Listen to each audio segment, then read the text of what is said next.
Okay, I'd like to call the meeting to order, please. And I just want to start with a little statement of welcome. Thank you, everyone, for being here tonight. I want to thank everyone who's joining us and who's joining us virtually as well. Appreciate you coming in this evening. This is just a little, in a nutshell, what our role is. So the role of a city council is to provide good government to the City of St. John, providing services, facilities, safe and viable communities, and to foster the economic, social, and environmental well-being of the entire community. It's the role of the City Council to set direction for the city and to provide oversight. This council has set direction through the completion of an excellent strategic planning process and through other major plans. And we have in place dedicated and committed staff who work to implement these plans and to provide expertise and support to council. At Common Council meetings, council recognizes important days. Usually I have a proclamation. I don't have one this evening. Events. We share information about the community. We receive updates on important matters. We hold public hearings. We'll do two of those tonight. We make decisions on a wide variety of issues. And there are many committees supporting council, and many decisions that come to council do so after considerable work by committees. Both committee and council meetings are held in public and broadcasted so the public may attend and see the work of council. And as mayor, part of my job is to ensure that we have an effective meeting. Councillors are to be commended for their commitment to working well and effectively together in the interests of all the constituents of St. John. And today I encourage all of us to remember our commitment to the highest standards of ethical conduct, and to making decisions in the best interest of the city through good governance, exemplary leadership. And I look forward to good questions and insightful comments and a great meeting. So first item, City Clerk. Thank you, Your Worship. First on the agenda is the land acknowledgement. Councillor Harris, I'm sending that over to you this evening. Thank you, Your Worship. The land on which the city of St. John, or Menaquist, is situated is the traditional territory of the Wolastoqiyik. The Wolastoqiyik, along with their indigenous neighbors, the Mi'kmaq, the Passamaquoddy, signed peace and friendship treaties with the British Crown in the 1700s that protected their rights to lands and resources. Let's take a moment to reflect.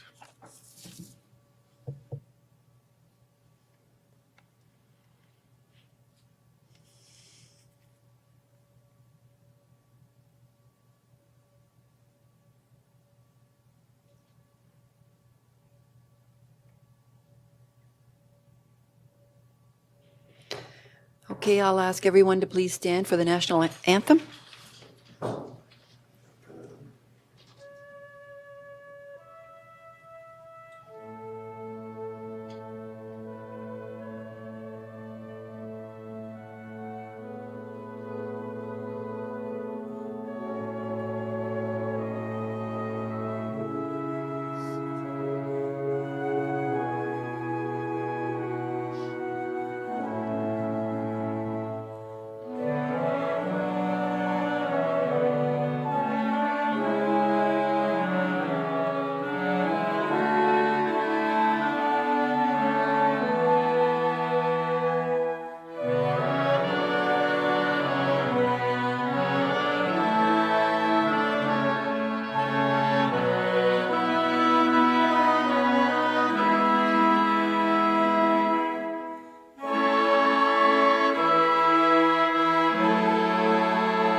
I do love the wind instruments. Okay, City Clerk, next item. Thank you, Your Worship. Next on the agenda is item 2.1, minutes from January the 23rd. Minutes from January 23rd. I've got Councillor Hickey and the deputy on the question. All in favor? Opposed? Motion carried. Next item, City Clerk. Next is the approval of the agenda, and there are a couple of additions from Committee of the Whole. Number one would be 7.1, name change H&S Meats, the 2023 insurance renewal. Okay, move Need approval of the agenda. Councillor Radwan and Councillor Killen on the question. All in favor? Opposed? Motion carried. Next item, City Clerk. Next is disclosures of conflict of interest, if there are any. Councillor Killen. 17.1. Thank you, Councillor. Not seeing any other conflict of interest. Next item. Next is the consent agenda. Deputy, over to you.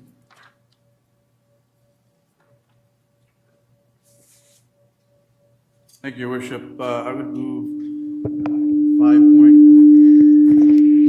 5.1 to 5.6, please. Take a seconder on that. Councillor Killen on the question. I have a question. Councillor Sullivan, over to you.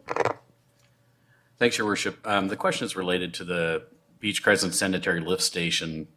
I guess less so the specific station itself, but we've got another cost that has come back that's 25% more than what we estimated, and certainly we've seen a lot of this with the inflationary pressures that we have. My question to staff, I guess, is at what point in time do we start prioritizing and saying, we've got to get this done this year, so we've got to move forward and try to mitigate, and at what point in time do we say, this costs too much, we need to put it off? Commissioner. Oh, I'm going to the CFO? Okay. Mr. Fudge, over to you. Through Your Worship to the Councillor. It is a great question, and stay tuned. We'll be bringing forth some capital reserve recommendations to the next Finance Committee on March 15th. But it is a question that staff asks every time we receive a tender back. Broadly speaking, I know your question is more broad than the particular item in the kit, but broadly speaking, the long-term financial plan and our financial policies provide some tools so that we can strategically manage this risk. And I'll just give you some examples, and then I'll get into the priority that you've asked. So our capital budget policy, first thing we look at is it allows us to use capital surplus in other projects to offset capital deficits. In this particular case tonight, there's a $135,000 deficit. That's how we're mitigating this evening, is through a surplus on another project. Second, the capital budget policy allows for not cancellation, but deferral of projects or carry forward projects for up to 2 years without having it need to be relisted for approval at a capital budget process. So for instance, it may be advantageous for managing market timing and pricing risk and inflation to defer a project for a year or two rather than completely canceling it. That's within the toolkit of the capital budget policy. How we would prioritize that is if a project's not a critical safety issue, if it's not linked to a current financial commitment from another level of government, or if it's a capital project tendered that's not dependent on another capital project that's already under construction or that has been started, we would consider those projects as projects that we may consider for deferral in terms of priority of projects. Finally, we have a capital reserve policy as part of our suite of policies, and the reserves, as Council has seen, plays a vital role in mitigating our risk when it comes to these capital overages deficits. And we will be bringing back a recommendation to the Finance Committee in March on, I guess, how we can use those reserves more efficiently. And the recommendation will also discuss what role Finance Committee should play with recommendations for when these occasions occur. Okay, does that answer your question, Councillor Sullivan? Are you good? Thank you. All right, so if there's no other questions, I'll call the question. All on the consent agenda, all in favor? Opposed? Motion carried. Next item, City Clerk. Next is item 6 on your agenda, members' comments. Members' comments. Anyone have members' comments tonight? I'll ask everyone to be succinct because we do have a house full of guests and we want to be able to get to their item for 6:30. Councillor Radwan, over to you first. Thank you very much, Mayor. So I just wanted to thank everybody for inviting us. I know the mayor attended the event at UNB for World Hijab Day, and everybody was very happy to see you there. I got to speak at the mosque on the Saturday event. It was wonderful and quite well attended considering the cold. We are wearing today yellow for Suicide Prevention Week. Unfortunately, I have been affected numerous times with loved ones passing on because of suicide. So it's certainly something near and dear to my heart. This is Black History Month, and one thing that I wanted to mention is that Prude actually has a bunch of events that they are promoting for Black History Month, so I certainly encourage everybody to take a look at that. And the last thing, unfortunately, there was some tragedy that happened over in Syria and Turkey with the earthquake overnight last night, and definitely my thoughts and prayers are with them. And unfortunately, some of our Syrian families have been affected. I know one family lost 4 of their family members in the tragedy, so my deepest condolences to them. Thank you, Councillor. Councillor Sullivan?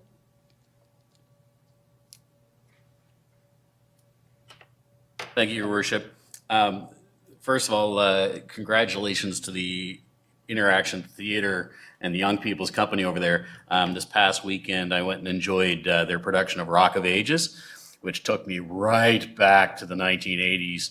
Half the songs they sang were on my mixtape, and then they came out and started handing out mixtapes to one another. So if you're an 80s child like me, you will love it. If you just like fun musical theater, you will love it. I dare you to not sing along. Anyway, they're running again this weekend, so you can contact Interaction for tickets. Very enjoyable show. I highly recommend. This past weekend, I'm also the representative from Council in St. John Energy. And St. John Energy has a Shave the Peak promotion that they do. And what that means is when it's really, really cold and everybody turns their heat on, that means St. John Energy needs to buy more electricity. The people who produce it, mostly NB Power, has to produce more electricity, and that means turning on more coal plants, turning on those fossil fuel last line of electricity that they generate, but they have to do it. Shaving the peak means if you're turning your heat on because you have to, please turn as much of the rest as you can off. Set your dishwashers to go overnight. Do your laundry, set it to go when you go to bed. Make sure those extra lights in the house are turned off. It does a couple of things. For the environment, it means less of that fossil fuel that needs to be burned. For St. John Energy, it means the most expensive electricity that they have to buy, they don't have to buy as much of it. St. John Energy, hopefully soon, we'll start to see the windmills turning to produce some of our own electricity. And they do some smart things, like they own a big Tesla battery to help shave the peak as well. So it sits there and charges up, and when those big cold snaps happen and that demand increases, before they have to buy some of that fossil fuel energy, they flip that battery on to help shave the peak as well. But we all have a role to play, and the more we do, the better we do for the environment and the more money we save for St. John Energy.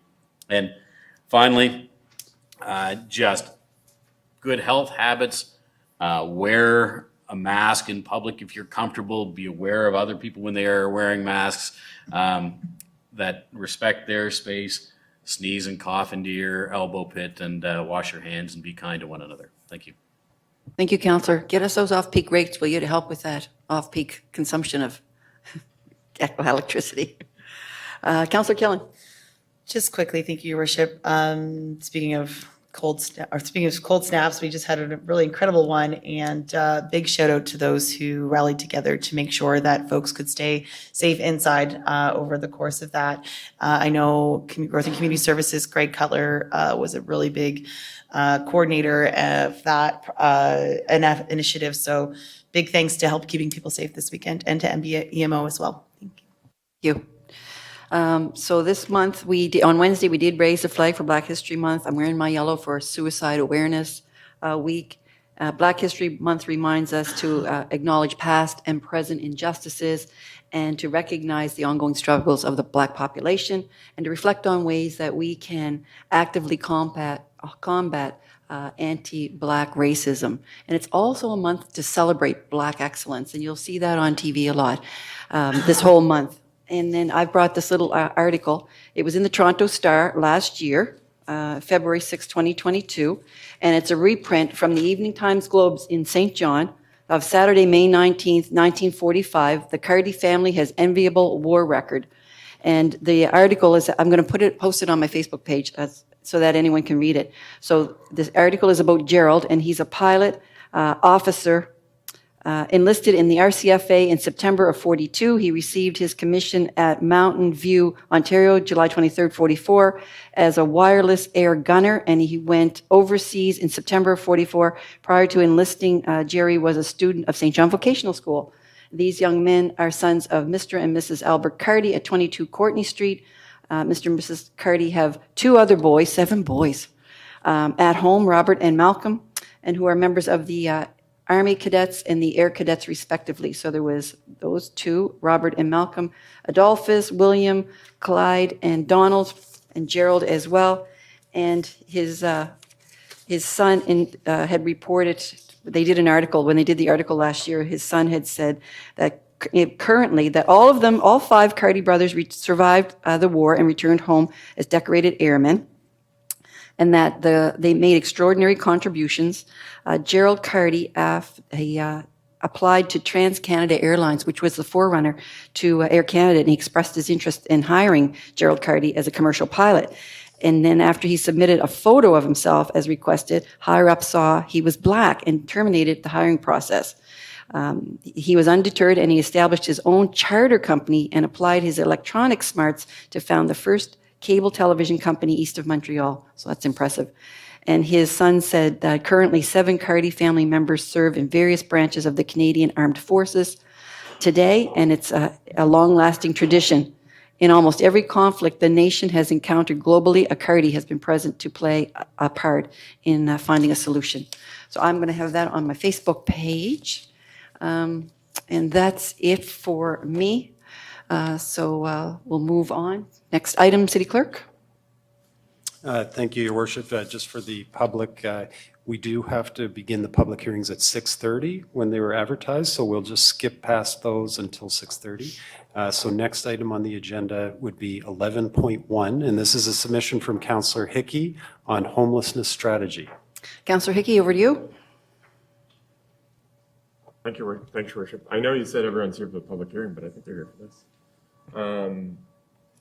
I'll read the motion, and with the seconder, I'll share background. Move that council engage with the province on their plans to address the homelessness crisis in New Brunswick and further direct staff to develop a strategy to address the city's response to homelessness in collaboration with the province and community partners. This strategy should address the gaps in our shelter network, identify supports for those living rough while ensuring that there are direct pathways for people out of shelters, and work with partners to identify funding supports for this strategy. Councillor Killen, second is the seconder. Do you want to speak to it quickly, briefly, Councillor? I will. Perhaps I won't share the whole background, Your Worship, but just recognize that this council took short-term action in ensuring that we could safely offer emergency shelter for folks for the winter. That was proved in our Hilton Bellier Arena. That action ends at the end of March, and feel that this would really be a way, and you can see it listed in the background there, but really to focus on a long-term policy that delivers effective results for the community. And I recognize as well that obviously this is included, mention of this is included in our work plan that we'll approve further today. But I really want this to get specific, to offer clear foundational efforts for our staff to be able to develop that long-term strategy, and also says, let's make sure that in strategy includes those pathways to move through the housing continuum and really work to be the ones that are setting the table as we go, and whether it's working with provincial or federal partners at social development, what have you, to make sure that those key benchmarks and KPIs are associated with it, to make sure that we have depth on a long-term strategy and make sure that we can be more holistic in dealing with the effort from a long-term perspective. So I'll leave it there. And Okay, thank you, Councillor.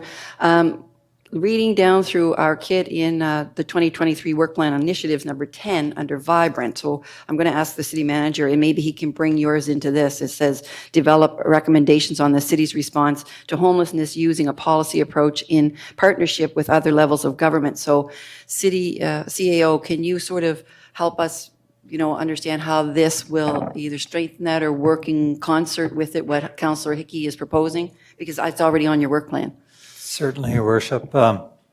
This enhances what is within the work plan because it really calls on council to engage with the province on their plans to address homelessness crisis in New Brunswick. So having council involved is important. And it also calls on all of us to work with partners to identify funding supports, which, for the homelessness strategy. And frankly, funding is what needs to be front and center because we can come up with recommendations. But where the significant difference is made is when you have that funding from the province and the federal government in place to actually advance the actions and the recommendations of staff. Thank you. Councillor Harris, you had a question? Comment more than that. I guess the question just got cleared up by our CAO. I think from where I sit, I fully support an integrated response to homelessness, obviously. I guess it's the ordering for me that I want to ensure we're getting right. At the end of the day, we need more transitionary housing for people who are going through homelessness. I mean, we've all been over to the Hilton Bellier on the west side and heard of at least 4 or 5 individuals who are currently working, getting up, getting ready for work, leaving a homeless shelter, going to work, coming back to a homeless shelter, because our entire ecosystem around housing has been overwhelmed. It's been seen as fragile. A lot of people have moved here, and we need to improve the resiliency. So I guess the question I want to zero in on here, and I'm forming it as I go based on what you just said, Brent, is that we're trying to advocate for about 2 or 3 different changes to legislation at the province to do housing differently. We're trying to stand up an entity that wakes up in the morning and has this mandate to find more builders, find more opportunity to build and places to do it. What is the bolt-on feature here for council as you see it for us in our advocacy role? Because I agree, this brings council into a place of advocacy. Is there an ordering here that we can align with the city on? Will we hear more about that as we go? When would that be?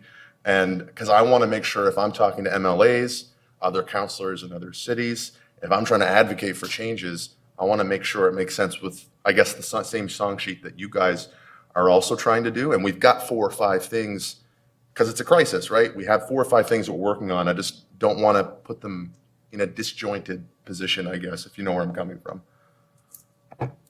Yes, through your worship to the councillor. This council is doing a number of significant things in terms of advancing this crisis and this priority, which is excellent. And but working in tandem with the province, we're attending this week a summit on housing, and so reporting back on where the province is moving forward and how we fit into that through the growth committee and through council, I think will be important. So we'll keep you abreast of those discussions because it is rapidly moving forward right now. Yeah, I think that'll be the key for us, probably through growth committee, like you said, is to take this new motion, find out what the findings are there, and then we can find a lane to run. Okay, thank you. Councillor Sullivan? Thank you, Your Worship. I'm not going to use the right words and I'm going to sound like a Grinch. My heart is certainly, we need to be doing something to support the homelessness crisis we have in St. John. And I am 100% behind the first line in the motion, that we engage with the province on their plans to address the homelessness crisis in New Brunswick, and particularly St. John. I like what's in our work plan with regards to shaping St. John's role, what we need to do that we can do to respond. I guess where I pause, and with respect to CAO, I don't think we should be working in tandem with the province. It's the province's responsibility, right? Like, and I'm not saying we shouldn't do anything either. That's why I like it being in the work plan. My concern with the second half of the motion, it seems to me like the desire is to take a leadership role by assigning more of a priority to our staff. That beyond, I guess, I read this as beyond what's in our work plan, and that's my concern. Certainly, as much as we can, I think in this case, we have been punching above our weight class already. And our response, I think, has been fantastic and working in tandem, looking at out of the cold shelter we have, west.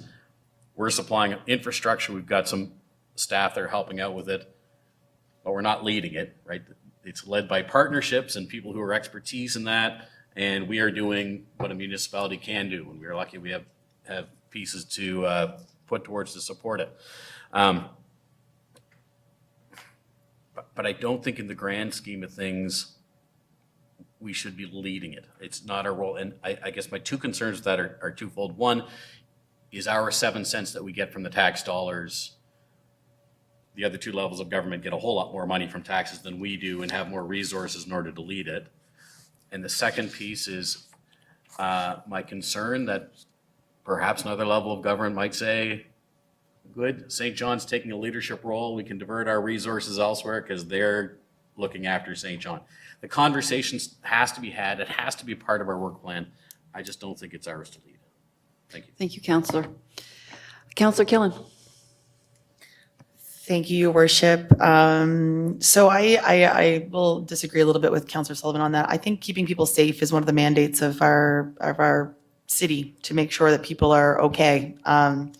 And the fact is, the province was nowhere to be found besides for funding until we gave them the rink to go with the funding that they did have for staff, right? So if we are under the assumption that this isn't something that we know the most about, we know where the tent cities are, our staff are engaged on how people are moving, navigating, I'm wondering if we're open, in addition to David's motion, or maybe as a little bit of an amendment to it, to be flexible around the Band-Aid solutions that will be required in the meantime. So as it stands right now, our rink is set to close on March 31st. There may be an extension to that. And we will invariably hear that there will be tent city issues. There will be people upset about folks, camping and having encampments and all this stuff. Yet we've taken away the solution for them in the meantime. So are we open as a council, as a city, to remaining flexible while we do have these conversations, while we do get out there and try to advocate for the people here that need to be kept safe? Ultimately, though, as a city, the land that we stand on is ours to govern, and we need to make sure folks are safe here. And I really think David's motion supports that narrative and that value set that I do think we have as a council. I don't want to kick people out of that rink on March 31st, but I hope we have some sort of contingency or some sort of Band-Aid. I'm not sure how far staff is on that, so I guess I would be wondering where we're at on being open to options as this closes. Thank you, Councillor. Over to you, CAO. Your Worship, we are actively engaged in those discussions in terms of extensions to keeping the shelter open. There's a number of items that need to come into play in order to realize that. And so we are, as staff, actively working the file. Thank you. Councillor McKenzie, your deputy, sorry. Thank you, Worship. It's fine.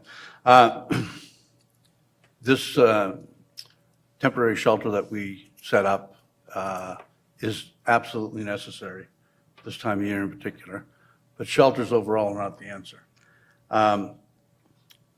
Judy Woodhall, Melnick, myself, we were joined with Councillor Lowe and Ogden at MGLT School, and we talked about the idea of if you have space within your home, maybe that space could be used to home someone else. And it was fairly well a good turnout and a lot of good information. I want to thank city staff for being there and answering a lot of questions.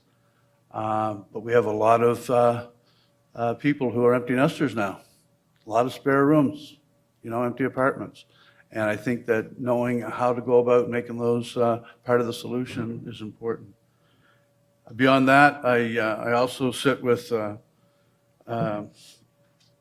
Greg Cutler, a member of our staff, and we sit on the Community Council on Homelessness. And we met last week, I believe, or the week before. We talked about relationships with landlords, incentive programs, so landlords will take on, more responsibility in housing people who are finding a hard time, finding a place to live, which means wraparound services supplied and incentives. So those discussions are ongoing.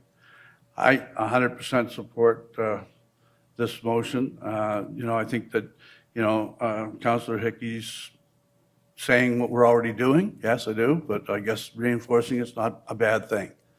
But at the same time, I want people to understand that there's a lot of things going on with city staff, councillors, community members to address homelessness. So it's not something that's just coming up tonight here in this motion. This is something that's reinforcing what's already being done. Thank you, Your Worship. Thank you to Deputy Councillor Radwan.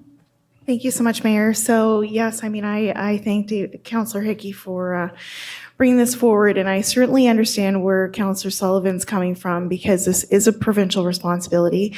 This is supposed to be provincial dollars that go to it. However, I think that we do need to play some sort of role in there, and the role may end up increasing with municipal reforms. And the one thing that I would have to say about that is, if our role is going to increase, the dollars need to come with it. We already need tax reform. We need a lot more dollars to be able to look after the geographical size of our city. But the unfortunate thing is that this is not, what's been happening so far has not been working. And it's been working even less in Moncton. Moncton has a huge crisis of homelessness there. So we definitely need to be on the up and up and trying to get this under control. I have a lot of concern, and the biggest thing is even if we don't want to deal with this, it is costing the city money. I drove by a couple of tent areas today, and, I have concerns. I see pipes there. They're trying to keep warm because they're trying to survive, right? But I worry about safety for them and for other residents because of that. But people are just trying to survive, right? So, but the other thing is I know staff have been out picking up garbage, trying to deal with encampments. Fire has been out numerous times, so it is costing the city money. So it does need to come under our control as well. But finally, the province really needs to step up their game as well. So I'm hoping you, our CAO, McGovern, I hope that they're going to be working very vigilantly and putting their dollars forward, because, we only do get 7 cents. And, I also think that our staff shouldn't have all this more on their plate, because it is a provincial responsibility. With that said, I certainly will support the recommendation. Councillor Ogden? Since I've been a new councillor, one thing I'm really pleased about this council is the level of caring and advocacy on issues. I think schools are a provincial jurisdiction, but Councillor Lowe has been pushing for a long time for a South Central school, and so advocacy does matter. I always think back to the loss of the dry dock. I think that if people were out in the streets, we would have never lost the largest amount of federal money ever spent in St. John, and has not been made up, but made up in every other city in Atlantic Canada. So when I see Councillor Hickey motion, I support it. But when Councillor Sullivan's coming from, I truly understand that, because we are the level of government that's closest to the city, but we have to the citizens, but we have the least amount of money. We're presently, I hope that all citizens know, we're presently under negotiations with the province to change a provincial tax policy that for 57 years has kept St. John in chains, made us smaller, it made us have more poverty, and that's a tax system that's been there for 57 years and still there today, and that we're fighting that fight for the citizens. And that's the amount of wealth that's coming into the city. And we've had a lot less wealth in the last number of years.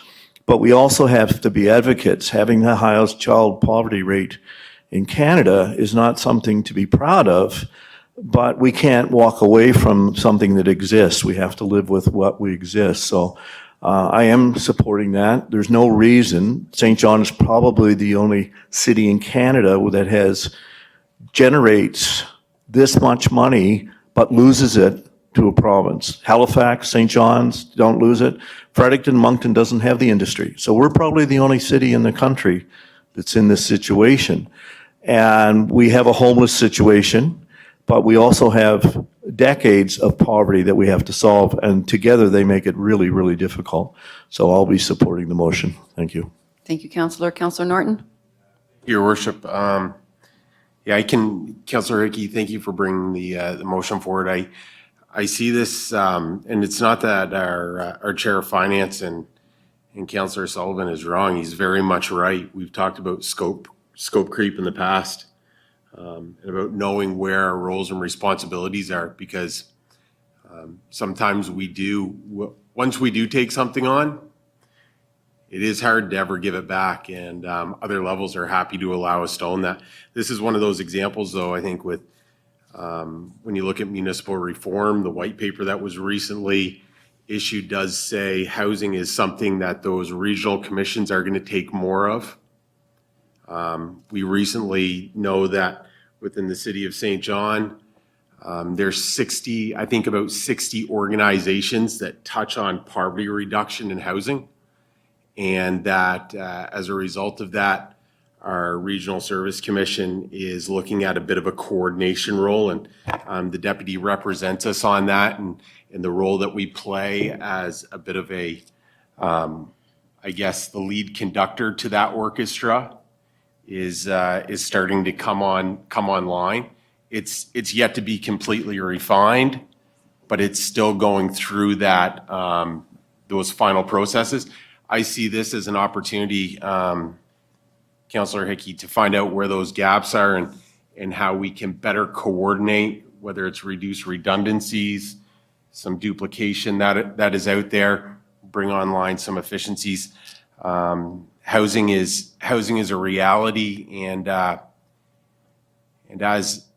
I go through multiple years on council, things that we are no longer responsible for are going by way of the dinosaur, and things that we were never responsible for are starting to come online and become reality. And this is one of those things that I think we have to find exactly where we fit on that, and at the same time bring value to taxpayers who are paying the bill without letting some of those core services depreciate, whether that's parks, recreation, public safety, water, roads, those sorts of things. So I'll be supporting the motion this evening. Thank you, Your Worship. Thank you, Councillor Norton. I will say, before I pass it over to you, Hickey, Councillor Hickey, to wrap us up, that the CAO and I have met with Minister Shepherd twice through the 8 cities of New Brunswick, and cities tend to be where you see homelessness because there are the amenities here.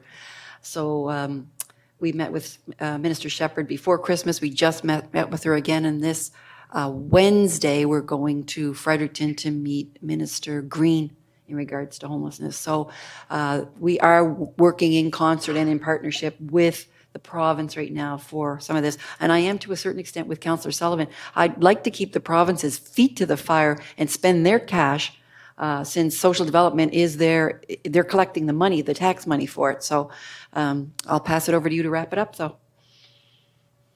Thanks very much, Your Worship.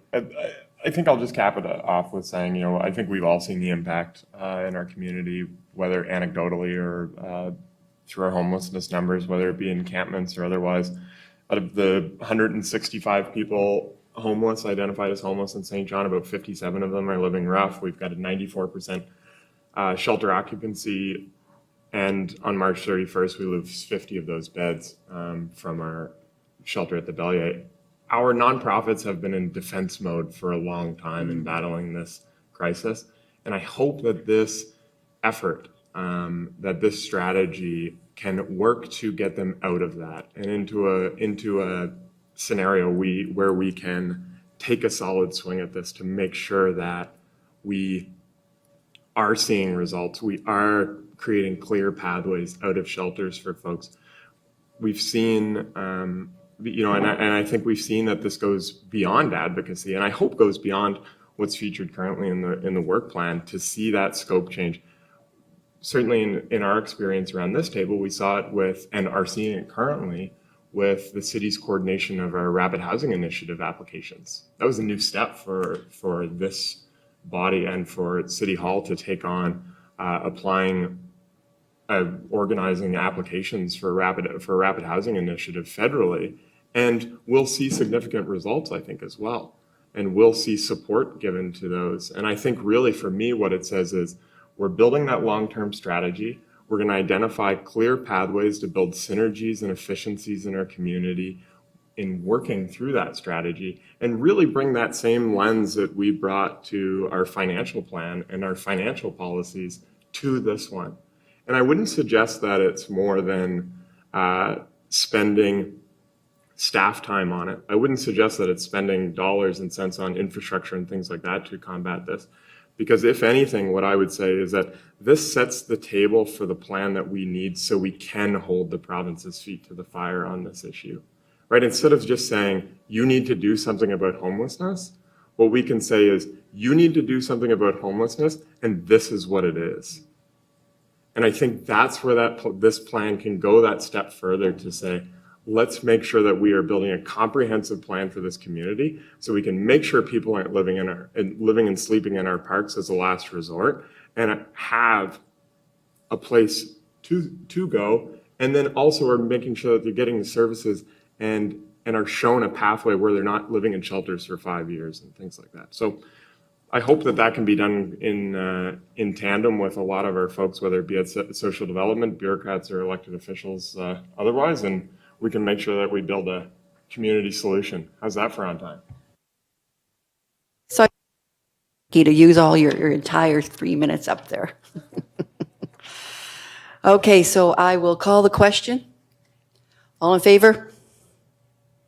Opposed? Councillor Sullivan and opposed, and motion carried. Next item, City Clerk. Thank you, Your Worship. Next on the agenda is item 12.1, under business matters, the 2023 field, arena, floor, and tennis court rates. Commissioner Hamilton, over to you, please.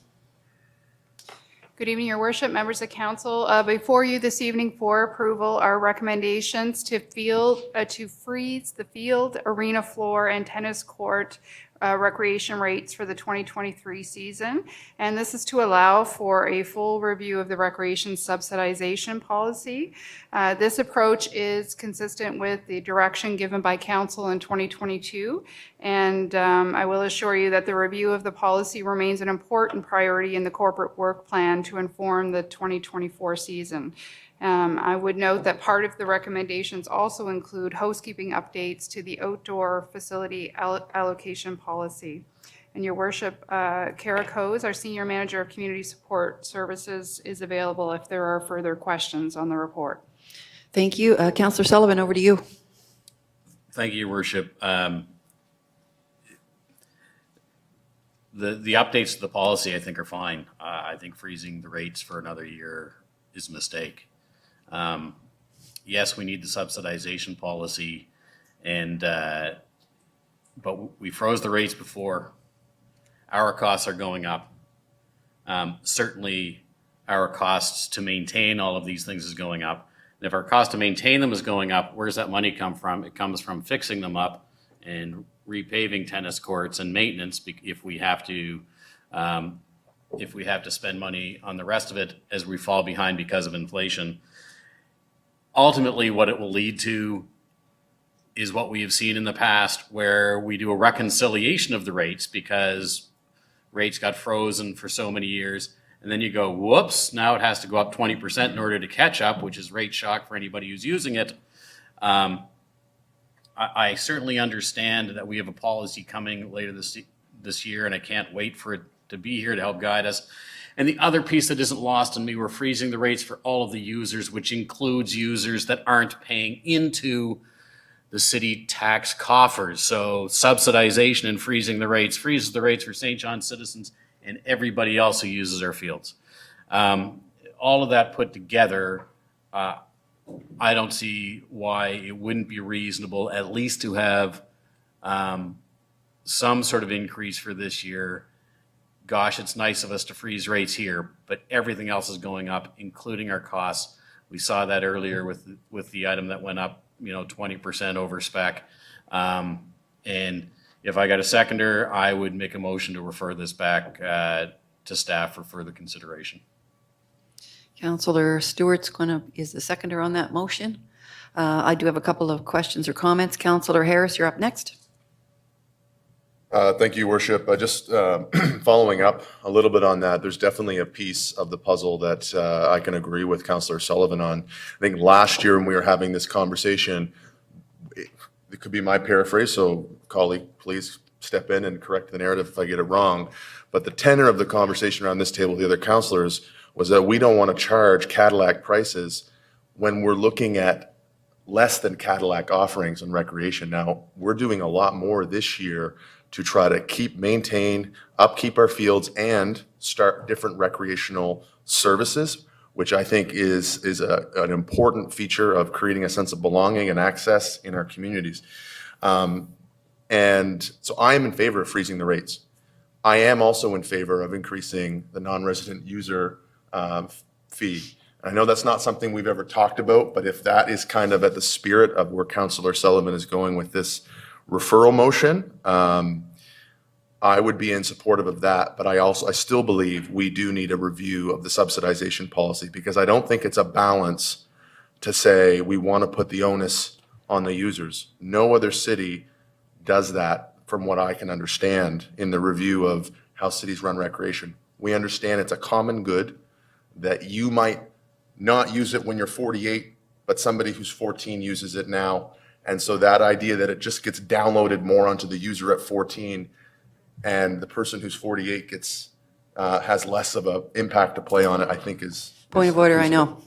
I just realized that. Referral motion? Oh, right, sorry, we are referring. Sorry, Councillor Sullivan. I guess it was a comment on the referral motion as well, Your Worship, so I do get what you're saying. Okay, so we have a referral motion on the floor, and what that means for the public is that we have two councillors who agreed that we should refer this back and get another opinion from staff. So rather than us all contributing our opinions, we're going to ask staff for another referral. We're going to refer it back to staff. So I am going to call the question on the motion to refer it. There's no, on the referral. But Councillor Sullivan, give me your referral motion again. To staff for a consideration of increasing the fees?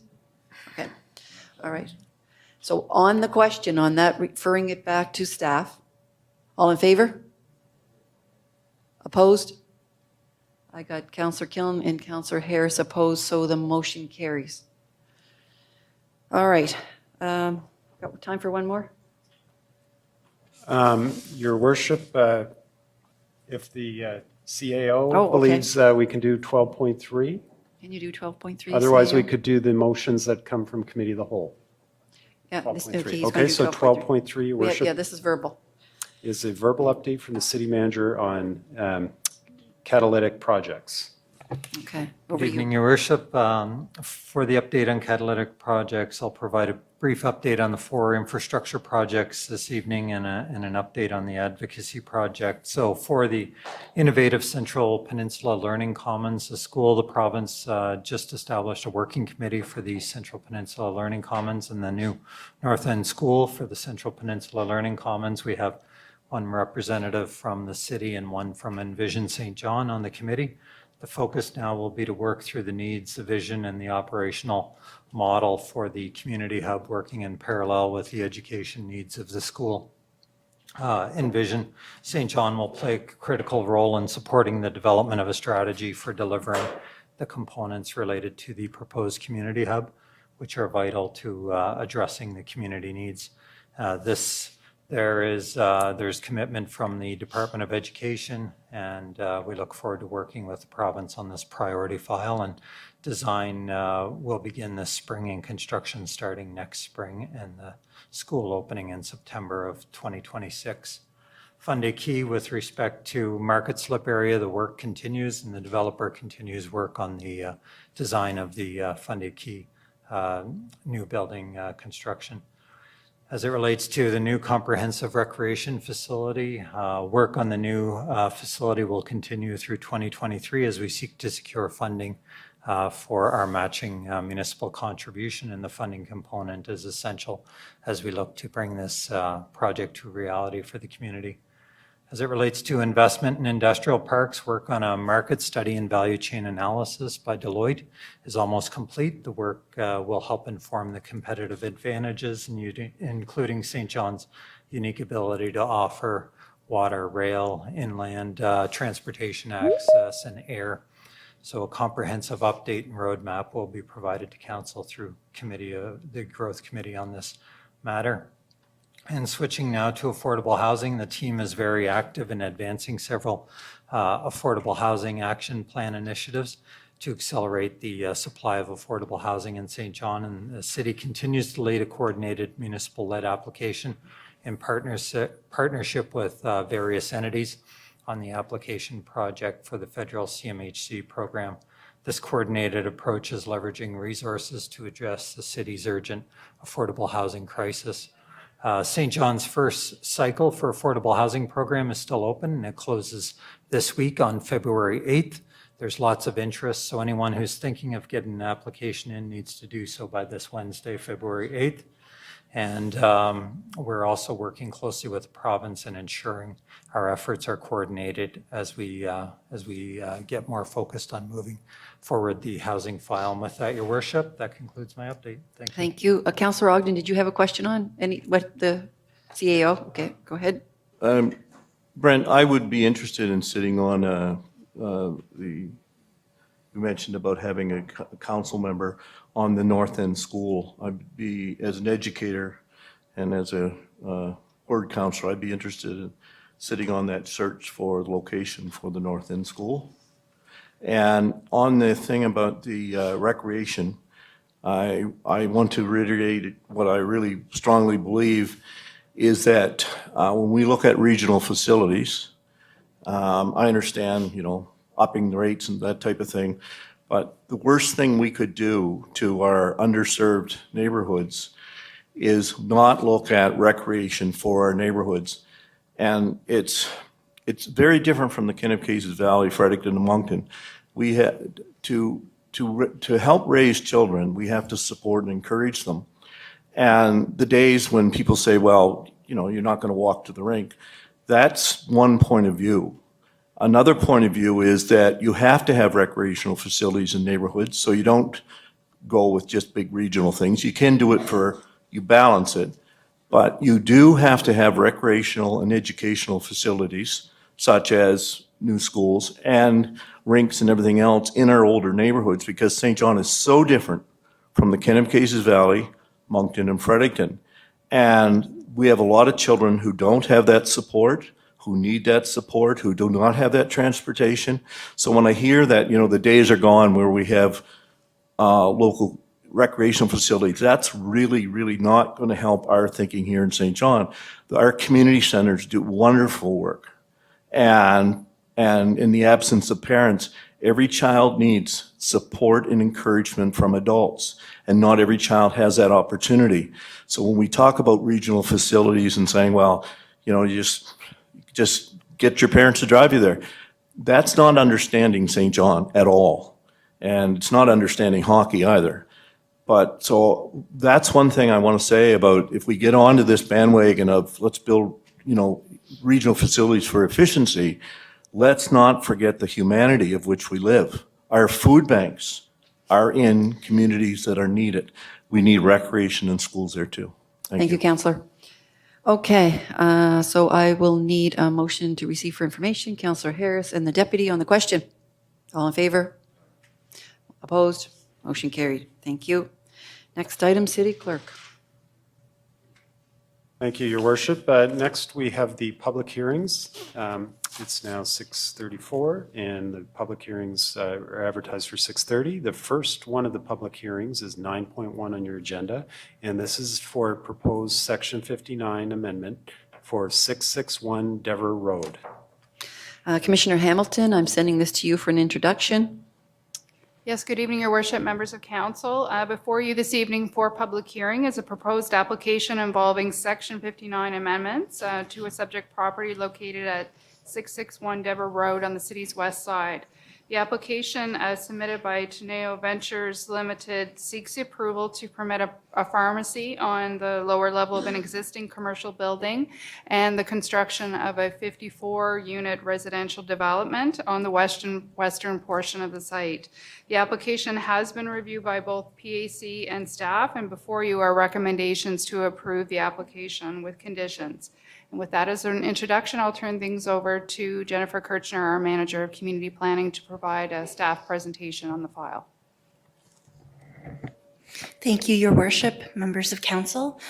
Tonight I'm presenting an application to do a Section 59 amendment on 661 Dever Road. The proposal is to amend the existing Section 59 conditions. The site is zoned general commercial and is approximately 1 hectare in size. The amendment would be to allow a pharmacy to open in the existing commercial building and as well to permit a multi-unit residential development in the western portion of the site for approximately 54 dwelling units. We do have an example of the site plan before you to give you an idea. The gray building surrounded by parking and green area is the existing commercial building. The area to the west is the proposed residential development, which would have its own private roadway access from Dever Road, as well as internal parking area.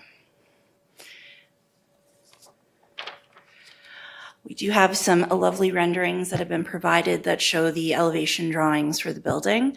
The building is built into some topography, so the building's height would range from 2 to 3 stories depending on the angle of the building. As you can also tell, there is design elements which are to essentially establish the building. It'll look somewhat similar to a townhouse development, but it'll actually be serving as apartment units. It is noted that there is a building of similar design at the corner of Goulding Street and Waterloo Street, which has upper and lower units provided. Just another side of the elevation renderings.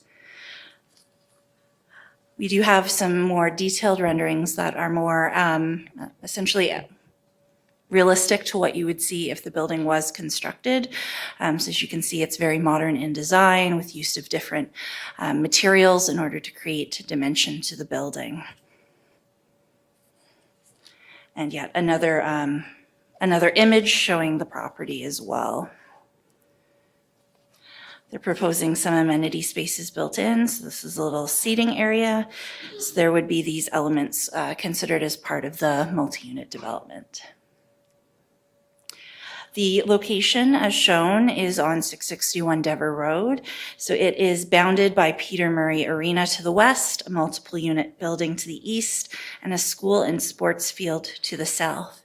The site is actually not adjacent to any existing single or 2 unit residential development. It is essentially bounded by multi-unit and recreational uses. This is the view of the existing commercial building on site. The pharmacy would be in the lower level of the building. So just some additional images of the site from the road and from the internal space.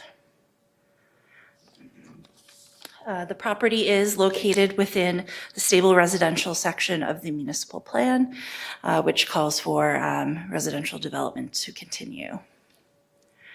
It does allow for compatibility with adjacent uses, so you can have some commercial uses in addition to the residential development.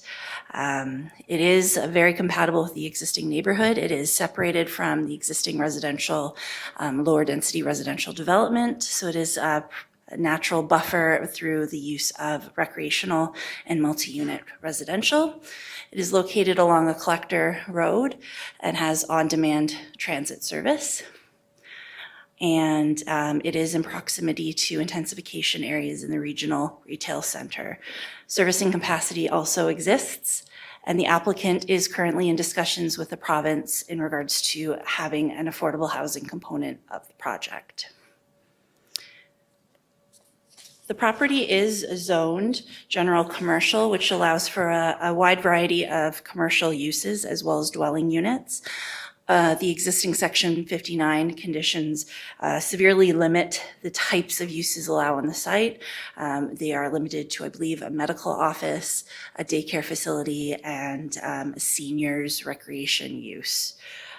So what would be proposed is to rescind those conditions, allowing basically whatever is permitted in the underlying commercial zone to be permitted within the site. There are no traffic, servicing, or emergency management concerns with what is proposed. And there existing uses that are already on site would still be permitted as part of this proposal.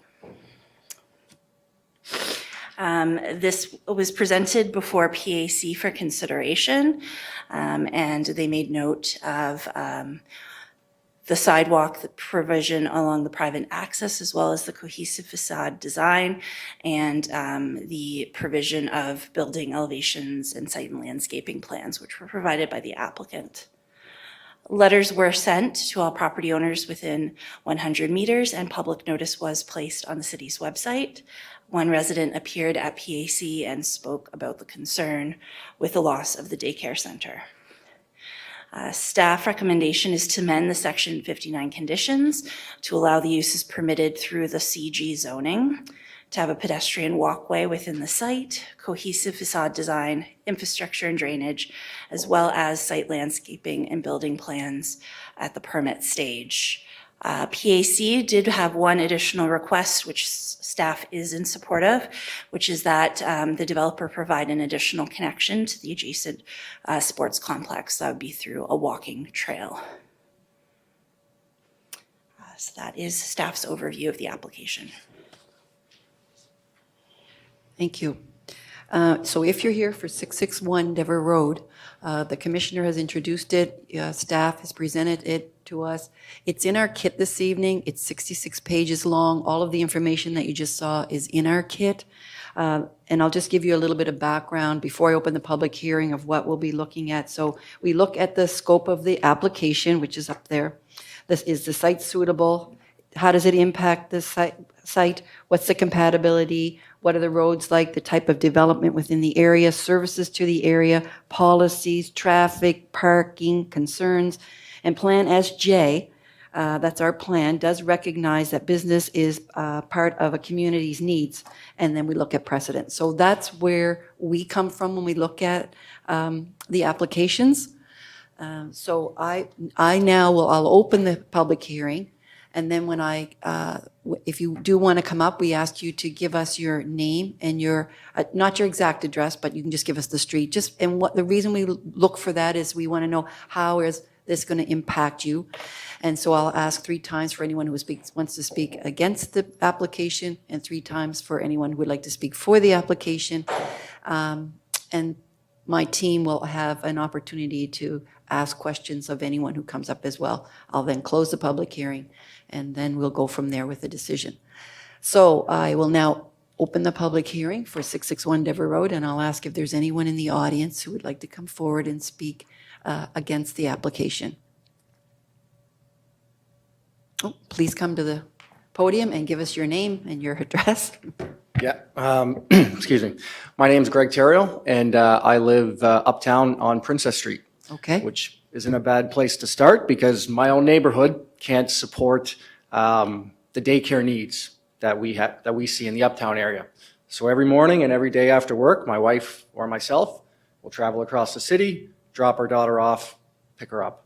And just going a little bit, not necessarily that I have a script, but off script, and I just want to mention something that Councillor Ogden just said. If you want to raise children, you need to support and encourage them. You know, it's about having the appropriate facilities and places in our neighborhoods to do so. And this daycare is exactly that. And I think when we look at the prospect of potentially losing 48 daycare spots in our city, it's almost something that, you know, when you look at the availability of daycare spaces should be intolerable for anybody who has any stake in the city.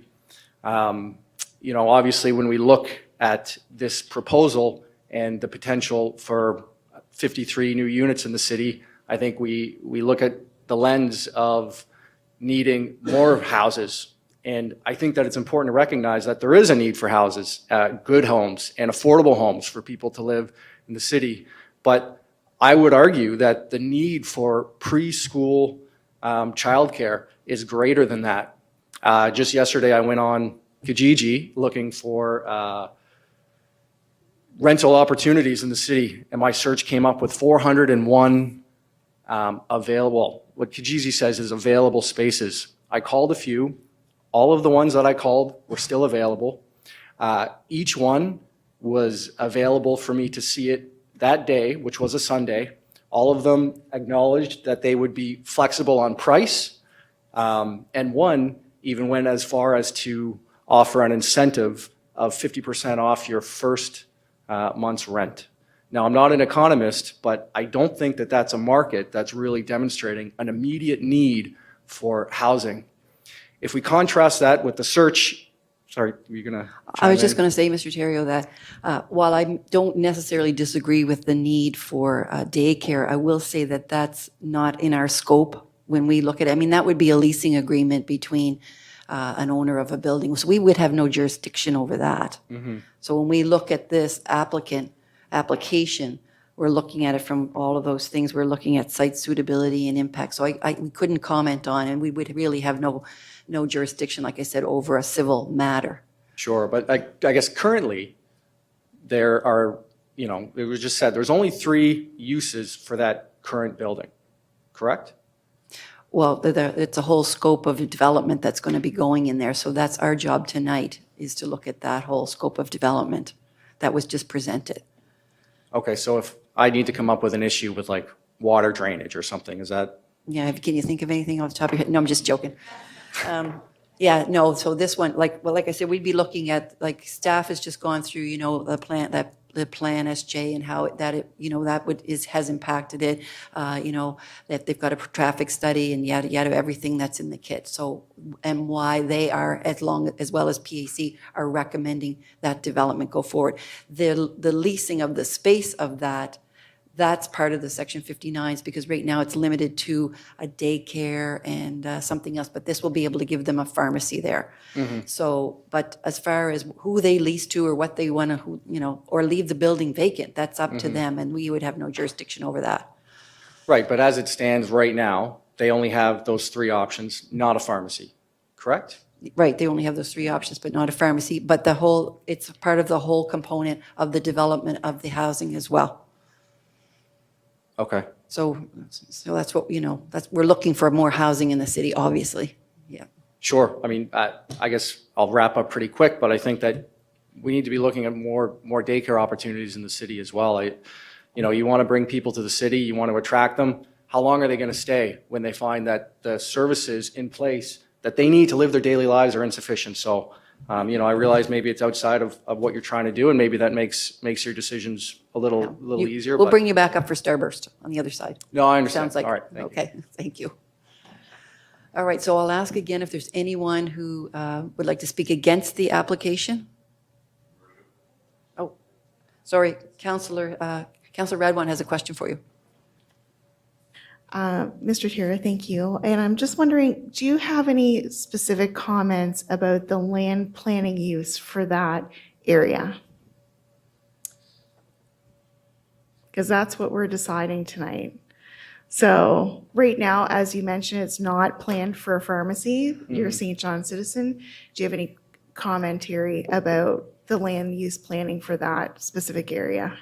Well, I think, the use of that land for a daycare serves that area very well. Butterflies and Bumblebees has a waiting list already of over 60 kids who are waiting to get, appropriate childcare for their families. So I think that, leaving it as a daycare would serve the community really well and would be a great use of that land. I think the fact that it's already zoned or Section 59 or whatever, in that direction, I think that it already displays that there was a need and that need still exists. And I don't think that it should be overlooked, just for a couple extra doors. Thank you. Is there anyone else who would like to speak against the application? Come forward and give us your name and your address, please, or the street you live on.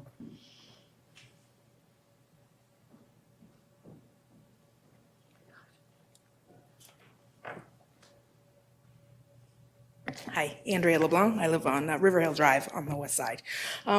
This may be more of a question of understanding, but can an application be looked at in two pieces? Because my opinion as a West Sider, the West Sider does not need another pharmacy. And there is talks that it's going to be a methadone clinic, and I don't think that that's a good option either. So I would just like to speak to that piece. I agree with residential requirements and that we do need housing in in St. John, but the piece of the pharmacy, there's 5 pharmacies within 5 minutes of this location. So that would be my piece, that the west side does not need another pharmacy. Thank you. Appreciate you coming down. Thank you. Is there anyone else who would like to speak against the application?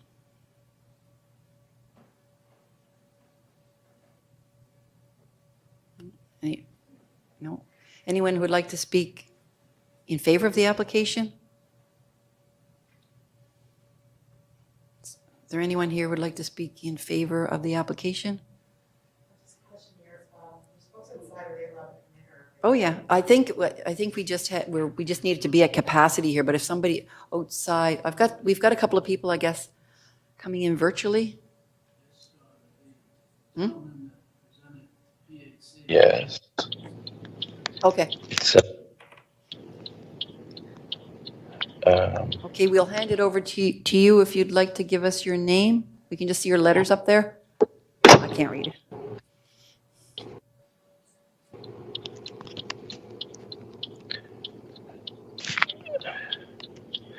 can someone hear me now?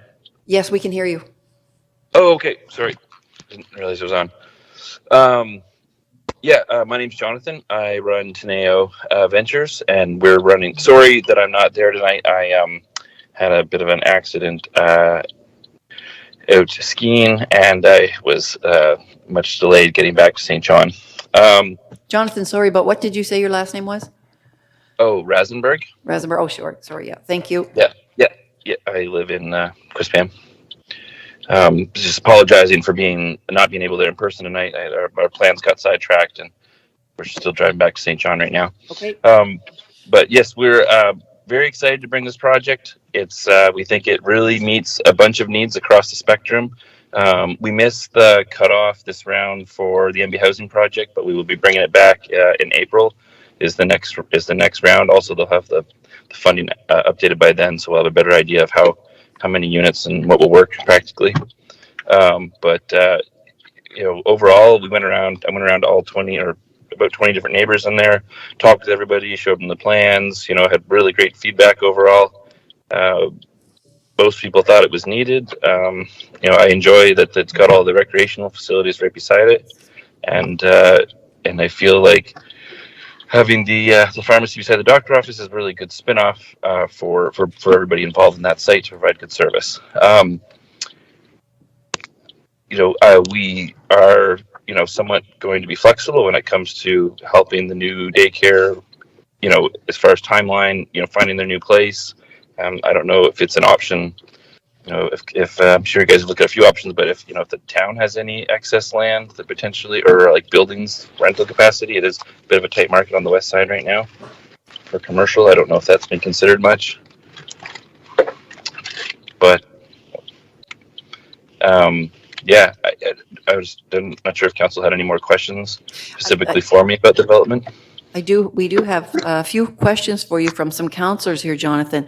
Councillor Harris is up first. Go ahead, councillor.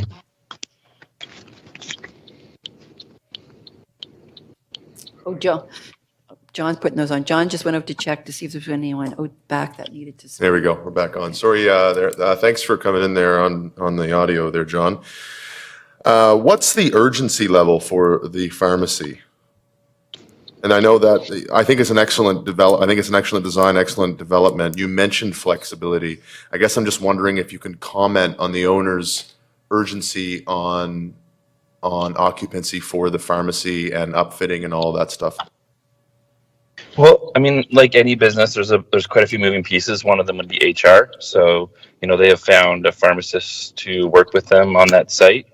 And so there's some time, if there was a significant delay in the time, that potentially would make, they might lose that person potentially. Honestly, it's not my business, so I'm not really running it. So I don't have, there's just, I don't have great clarity on that, but, I'm just facilitating the real estate side of it. So I know that would be important. The funds available, really a big part of this, what's going to make this whole project work is that the purchase of the land is conditional on the pharmacy and the doctor office staying as tenants in that building. So the pharmacy coming and joining as a tenant, and the doctor office, the doctors that are there staying on. We're going through like a special financing package that, makes that, pretty much mandatory that they're on there. That's what's facilitating the purchase of the land and therefore the development of the apartment building. So it's pretty important as far as it happening. I'd be willing to, allocate some of the guys on my team if they're looking for assistance on the renovation, or if there's anything we can do, be more than happy to help. I don't want to make it difficult for anybody, but there's, it has to happen for this whole thing to work, but there is some flexibility on the timeline. And that's, I think, important when it comes to this council's decision-making ability. I mean, we talk about affordable housing, but that's ongoing with you in the province. So all we can do is gauge your intention to bring affordable housing to the city, which is important to myself, and I know other councilors around here as well. But I think it's also important to understand your intention to communicate that to the owner, just the severity of the situation around the current tenant. It's not something we can rule on. It's not something that we have any tools to wield on. But I hope that that's something you'll convey, regardless of what the outcome here is, because it's a pretty important issue to a lot of families here in the city. Thank you, Councillor. Councillor Gillen? Thank you, Your Worship. To Mr. Rosenberg, I noted in the staff report that they just said that the lower level was going to be a pharmacy in that building. Could you explain the plans around that and what's happening to the upper level? The upper level is staying as a doctor's office. So, okay, right, so it's just Sorry, a small pharmacy then, it's not going to be encompassing, like, is there a brand or is it just a person? Like, what's the business model behind this? Yeah, it's an established brand that's opened up another location. I'm not honestly sorry. I have a non-disclosure not to go farther on that about it, outside of like what company it is, but it's it's a locally owned pharmacy operator with a national brand. Yeah. Okay, and then flipping over to the affordable housing piece, have you ever participated in a funding round with CMHC or gotten money from GNB through any of your other projects? I've been involved in a couple of affordable housing projects in the past. They weren't ones that I was involved in as in the ownership, but as in property management. So that I did have some experience there. But no, I have been looking at the CMHC funding programs that have the affordable component for a decade now, I would say, looking to see when it made sense, when it was, when it made sense to add it to a project. And like most developers, it's been tough to make it obvious. It hasn't been. It hasn't made sense. It's hard to make numbers work on apartment buildings. It's extremely slim margin, and there's almost no cash flow. And really, I think CMHC needs to do better with their program. I think the province needs to do better, considering that property taxes are over 60% of our operating expenses for the building. So yeah. Okay. So, Sorry. So given that, how do you feel your success in securing funding for affordable housing will be then if you don't have very much experience in it? Well, so I guess, we have. can I interject here? I don't know. Is this out of the scope of our questions to a certain extent? We're looking at, I don't want to cut you off, Councillor, but we're looking at, what's in the kit, which is not really what his funding is, we're trying to look at, impacts, compatibility, roads, types of developments, blah, blah, blah, et cetera. So I'm not sure that that's, All right, I digress. okay. Counselor Radwan. Thank you, Mayor. Through you to Mr. Rosenberg. I was just wondering, I was looking at your detailed drawings. Thanks for those. The main floor of Building D, is it the two end units that would be accessible? I was trying to figure out where your accessibility would be in the plans. Yeah, sorry, we haven't picked which units would be the accessible ones yet. It a little bit depends on what funding stream we go with. CMHC dictates how many accessible units we have to be, because there's 3 different point streams. One's efficiency, the other one's affordability, and another one is accessibility. So you can mix and match those points to get them the criteria you need for the funding program that we're applying for. So we haven't quite got there yet. So there will be a certain amount that need to be accessible. And that means they'll have to be ground floor units. Ground floor 1-bedrooms will most likely be what we end up going with. Commissioner I don't know, even each building or just all in one building. I'm not sure yet. We haven't got that far. Commissioner Hamilton, can you remind us what the code is for requirements for accessibility? It's 1 in 20 units. 1 in 20 units, okay, that's in the code. All right, go ahead, Counselor. Sorry, Mayor. Anyway, and the other thing I'm just wondering, because there were some concerns here, Mr. Rosenberg, just wondering if you can let us know if there's any plans for a methadone clinic there. Just maybe we can alleviate concerns here. I have not heard of any plans to do a methadone clinic. Okay, Okay, thank you. That's fine. One. That's if fine, they- that's out of our scope right now. Did you want to add any more to that? Okay. Counselor Stewart, you're up next. Thank you, Your Worship. Jonathan, I need clarity here. You're saying that the developer that's buying this property will not move forward unless that daycare goes out and a pharmacy goes in, and under no terms and conditions would they look at just doing the residential part of this? Is that clear? The way the numbers work on this, that's what's happening. Is there's going to be an owner operator in the building, right? Yeah. They're going to stay in as a tenant in there. Part of their financing requirement is that they're owner operator in the space. Like they have to be a tenant. They have to be in the building that they operate. That's how they're financing it. Yeah. It would dramatically change the path we would go down for financing, which I would say just wouldn't be viable. We wouldn't be doing this if we weren't putting a pharmacy there. I can tell you that for sure. Okay, so the current tenant is not paying as much rent as the incoming tenant would? Is that? It's not about that. Honestly, it's not about that.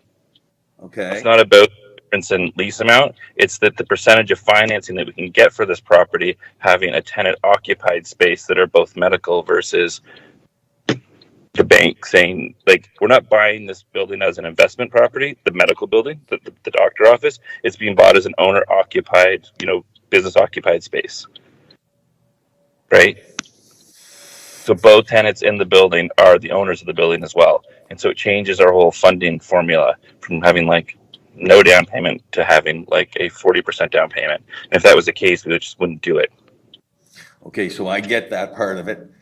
But changing the daycare space downstairs, I'm just not sure it's going to have that much impact on the funding that's necessary, given who I think the developers are and who the sellers are, who the current tenants are. I'm telling you the plan that why we're doing what we're doing, right? And part of it is because we can make all the numbers work. As far as whether the daycare's there or not, I mean, the daycare has a 6-month termination clause on their lease. I think that's outside of what we're supposed to be talking about tonight anyway. It is outside, you're right. It's just that everybody around the table here is a bit passionate about all of this, so it is hard for me to try to keep it in the scope, but I'm going to go to Councillor Ogden. Thanks, Jonathan. More to what Councillor Stewart was saying, for me, there's not enough clarity here, and we have a 6-month deadline, and you seem to have more questions than you have answers, and we're on a 6-month deadline, so I'm rather concerned about that. Like, this is upsetting a lot of people besides what you're planning, who are living in the community, who actually live in that community. So I'm not sure there's enough clarity here. Thank you. Thank you, Councillor. All right, I have no more questions for you, Jonathan, and I'm going to ask again if there's any. Sorry, Was that me? That I couldn't see which counselor was speaking there. Councillor Ogden. Ogden, okay. Yeah, last speaker was Councillor Ogden. Can I respond to that? Absolutely. Okay, I mean, this 6 months, that's the notice that was in the lease that the tenant signed. I don't know, within the last year. I don't know when it was signed exactly. And that's an issue between them and the landlord. I've mentioned this at PAC and I'll say it again because I think it's important. I'm not going to push a daycare on the street with no home to go to. We're just not going to do that. We want to work with them. We want to help facilitate. If anybody knows of any good spaces, honestly, I don't know. I haven't been in, they haven't, I've asked a few times if I could help out to find a new space, but they haven't taken me up on that offer. But, we're going to work with them to make sure that they're moving into a new home that's hopefully as good or better than where they are now. Thank you. That's perfect. Yeah. All right, thank you. Okay, so I'm going to call again. I need to call 3 times if there's anyone else who would like to speak in favor of the project. Okay, come to the podium and give us your name and your. Anyway, my name's Kenny King, and I'm Ashley's wife for the daycare. We had a meeting with Sean. But are you speaking in favor of this application? Yeah, because Okay. he didn't reach out. Oh, No. oh, No. never mind. Okay. Sorry about that. Okay. All right. Anyone else speaking in favor of 661 Dever Road? In favor of Dever Road? Okay. All right. Then I am going to, if we have no one else speaking in favor of Dever Road, I think I've called 3 times. I'm going to close the public hearing. What? The what? Who? I know we can speak against it. Can we give them a chance to know if it's at the ruling of the public hearing? I should have done it at the no section, but I hate to leave them in tears over it. To speak, so you're going to speak against this? Okay. The legal says yes, come forward. Anyway, my name's Kenny, and Jonathan never reached out for us at all. And we had a meeting with Sean Keys. When they made that deal, Sean Keys is only there for 5 years and he's retiring. And after that, Jonathan only wanted to give us 2 months, told Sean, but Sean told us give us 6 months to find a new place. But we told him it'd be about a year, time you get the license, the fire guys and everything, find a new place. So he never reached out because he came in once and we overheard him talking. Ever since that, he never came back at all. Okay. So. All right, thank Thanks. you. Okay, so City Clerk, over to you. I see no more questions, so I'm going to close the public hearing. And over to you for motions. Hang on, Deputy? Oh. No more questions? Okay. Wait a minute. Okay, so I'm going to close the public hearing, and now I have questions for staff from councilors. Councilor Harris, you're up first. Thank you, Your Worship. As far as zoning goes, what it's zoned right now, does it prohibit the construction of the 59 townhouse unit style buildings that they want to put there?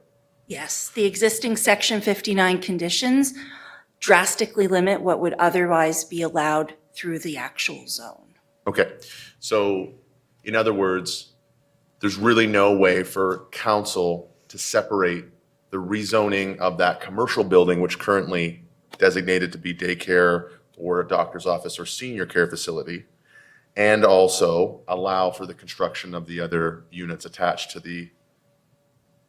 it. I'm just looking at it from a land use perspective. I know that zoning, one of the things that you mentioned, current zoning allows for a variety of construction types to exist on location, but does it allow for multiple dwellings? Is that the hamper here? Is that what's? Currently, the only things allowed on the site are a medical office, a daycare, and some sort of seniors recreation facility. No residential? No residential because the Section 59 conditions take what would be a very broad amount of permitted uses and have shrunk them down to 3. Got it. That's my only question for now, Your Worship. Thank you. Did you, what? Sorry? Is that what you finished your question? That was my only question for now. Councilor Hickey, over to you. Thanks very much, Your Worship. There's some indication from a few folks presenting that concern around the amount of pharmacies in the area. Any evaluation done by staff on that as to, I understand it's not our role to evaluate business plans, but. No, and I'll get into that too, Counselor. That's way out of our scope. And No, we're amending section 59 conditions to allow for a pharmacy. If there's already 18 pharmacies in the neighborhood, that's part of our land use planning. Staff would not assess the number of things such as pizza places in a community, let alone private businesses. That would be a civil matter. What would be allowed would be a variety of uses. Pharmacy would be one of them. Daycare would be one of them. The medical office. So it would allow basically anything in the commercial zone that it's zoned to occur. It would be up to a property owner to choose specifically what type of commercial use they want. So it could be a pharmacy, 'Cause but I just see in our slide that it indicates amendments to section 59 conditions specifically, and then specifically it mentions for allowing a pharmacy, but it widens beyond that. yes. So essentially, I don't believe I have the actual zone in front of me, but there's probably close to 20 commercial uses that would be allowed, ranging from things like restaurants, retail. So there'd be a variety of uses. They had just indicated on their application that they were interested in doing a pharmacy, but it wouldn't restrict it only to a pharmacy. A future owner, let's say 50 years from now, could come in and be like, we're changing up the commercial building completely. And beyond that, was there any indication on building timelines in terms of the scope of this project? I am just gonna have to take a look, because unfortunately this was not originally my No, that's okay. Thanks very much, file. They had indicated an interest in moving forward, in particular with the pharmacy, as soon as able. And I believe that was the same for the construction of the residential uses. I just cannot find that offhand in the report.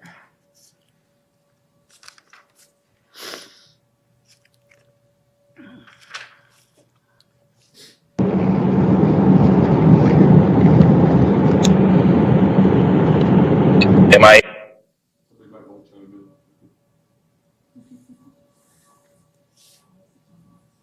Sorry to put you on the spot, Jennifer, but thank you.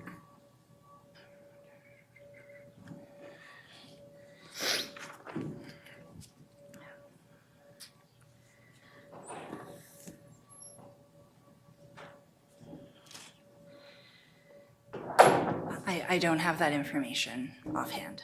Okay, Councillor Sullivan, over to you. Your Worship, would I have the latitude to go back to the developer on this case, or just? We'll come back to you, Councillor Hickey. Okay, thanks. And we'll figure that out. Councillor Sullivan? Thank you, Your Worship, through you to staff.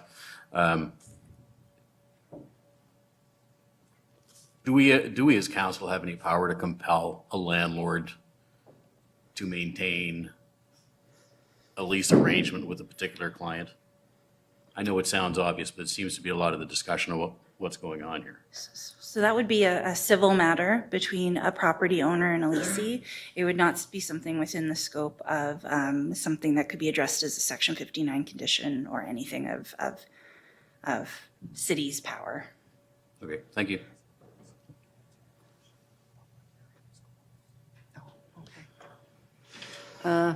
Councillor Sullivan, is that it for you? Okay.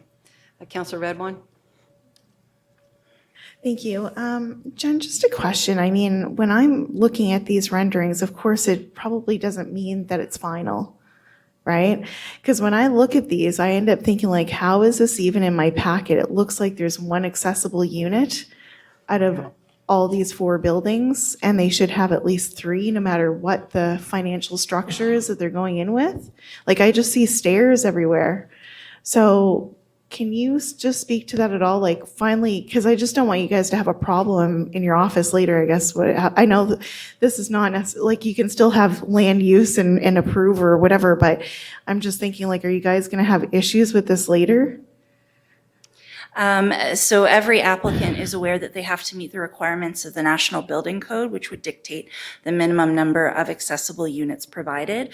Whenever we do receive renderings or elevations, they are just concepts until the detailed design has been undertaken for the building. There's always a possibility of changes because at that point they'll discover if there needs to be windows shifted into other places to allow for structural supports and things of that nature. Okay, that's great. The only other question that I had was, I was thinking about how much development has been going out there with the JDI expansion and everything, and I just wonder does it have to be part of conversation now instead of something added later to traffic calming for there to be like a light put in place or different, like should this conversation be happening now? Because Director O'Reilly has got a list as long as your arm for traffic calming. So how do we, when we're doing this, alleviate that being an issue later? So when we do receive applications for rezoning or Section 59, we do circulate them to our traffic engineer and infrastructure to provide commentary on it. And there were no concerns referenced in regards to traffic or other servicing. But Director O'Reilly may be able to provide broader commentary. Director O'Reilly, over to you.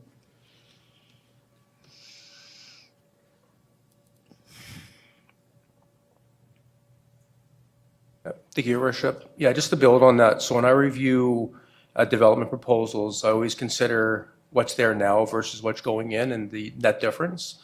And certainly from a transportation perspective, whether it's traffic calming, access into the property, there's no significant difference between what was there before and now. And that's why my comments in terms of traffic, basically no concerns from my perspective with proposed change in use. Thank you. So just so that I understand, so the expansion for JDI, like you're taking that into account too? Okay. All right. Thank you. Thank you. Councillor Hickey, back to you. Thanks very much, Your Worship. Our dear friend Emma up in the back did find the answer for me. Construction of the residential component of development will begin later in 2023 of 2 of the residential buildings. So that answers it. I just Perfect. say, for the applicant, that I certainly hope that if this does go through, they live up to their commitment of supporting this daycare to find the space they need. Thank you, Councillor. City Clerk, over to you for motions. Thank you, Your Worship. So in this case, if council wishes to proceed with approving the Section 59 conditions, we need 2 motions. The first one would be to rescind the current Section 39 conditions imposed on August 5th, 94. And the second resolution is to approve the Section 59 conditions as appearing in your council materials. Okay, so I need a motion to rescind Section 39 conditions imposed August 5th, 1994. Councillor Sullivan and the deputy on the question. All in favor? Opposed? Motion carried. Next item, next one. And the second motion is to approve the Section 59 conditions. Councillor Sullivan, Councillor Stewart on the question. All in favor? Opposed? Motion carried. Okay. All right, next item, City Clerk. What time is it? Thank you, Your Worship. So next on the agenda is the second public hearing, and this one is item 9.2 on your agenda, and this is for a proposed zoning bylaw amendment at 157 Starburst Lane.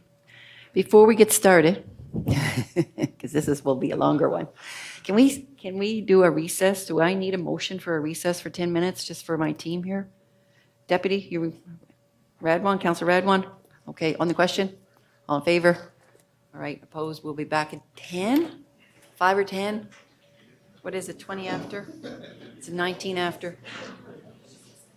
Oh my God.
Can I call my meeting back to order? All right, I just have a couple of counselors left. Counselor Ogden, so here he comes.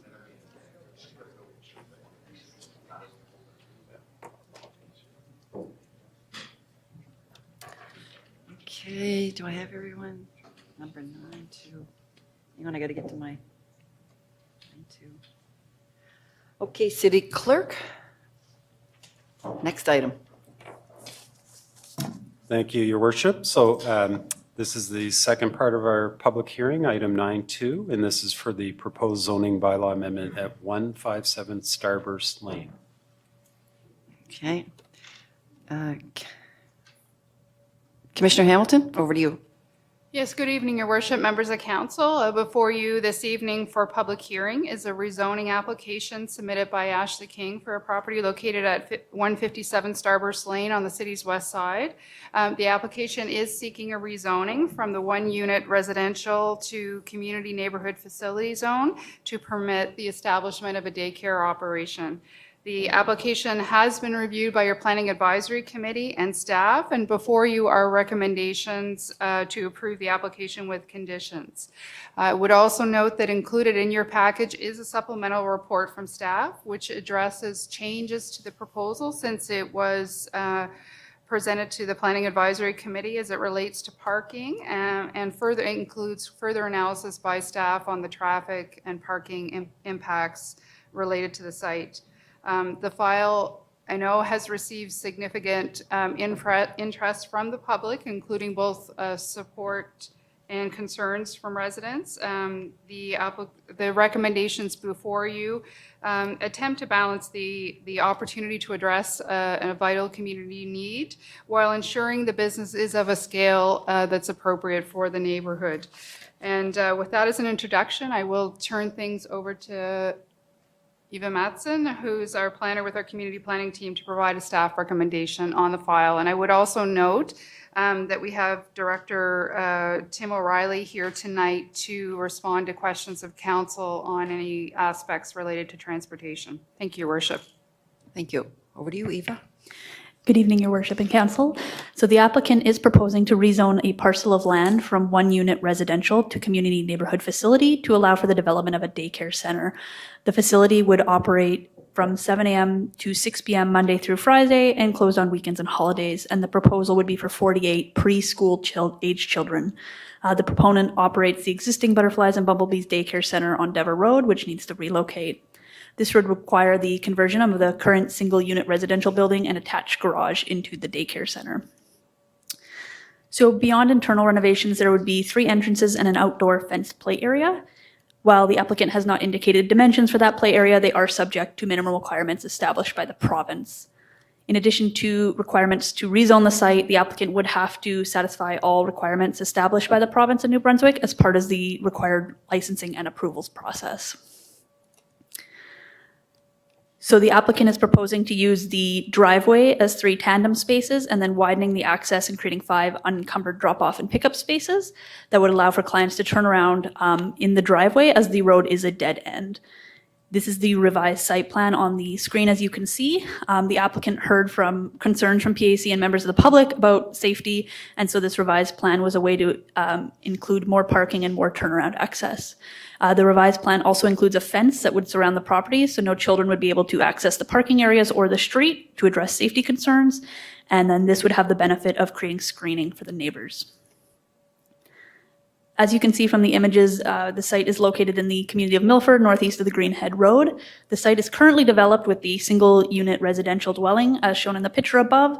And in the picture above, you can also see the unit, the entrances, as well as where the trailer sits. That would be where the back fenced-in play area would be. So Starburst Lane currently serves 14 dwellings, and it's a dead-end road. You can see in the first image, it does just end abruptly. There is no turnaround space, as there were former plans to extend the road to connect to Balmoral Crescent. The second image shows the street looking towards Riverhill Drive. In both these images, you can see the sidewalk is on the western side of the street, and you can see how both sides of the street allow for street parking. For neighborhood context, the closest public playground is Lou Murphy Park, about a 1.6 kilometer walk from the subject site, or Dominion Park Beach, which is 1.9 kilometer walk. I would like to note that in the wintertime, these sidewalks here are unserviced. The closest daycare to this property would be Bright Horizons at 914 Dever Road, and then Little Harvard at Dunn Ave and Little Harvard at Havelock, all within about 3 to 3.5 kilometers away. These daycare centers have a capacity of about 125 spaces between them, but at the moment only 6 vacant spaces available, all of which for after-school care. This does show that we do have a need for daycares around the city, and with bumblebees and butterflies having to move their current space, this puts 48 daycare spaces at risk of being lost. The site is designated as stable residential in the municipal plan. The proposed development is considered appropriate and does conform to the intent of it. Childcare does help create complete communities and is a critical component of that. The proximity to residential areas is considered an important location criteria for childcare facilities. Staff are just of the opinion the proposed development achieves the intent of the municipal plan based on the proposed use, but it is the scale that is the concern. The site is zoned 1 unit residential, and the applicant has proposed to zone to community neighborhood facility, which is an appropriate zone for a daycare center in a neighborhood context. The surrounding area is a large mix of R1, R2, and mini home park residential. As said, there are concerns around the proposed scale of the daycare, especially in regards to traffic and parking, but with the revised site plan, it does conform to the intent of the zoning bylaw for those parking. So a traffic impact statement was completed by a professional engineer and submitted to the applicant, or by the applicant at the request of the city. Although the traffic study also indicated the spaces outside the daycare on street should be reserved for the daycare and parking on the east side of the street should be restricted, these are not recommendations that can be undertaken at this time.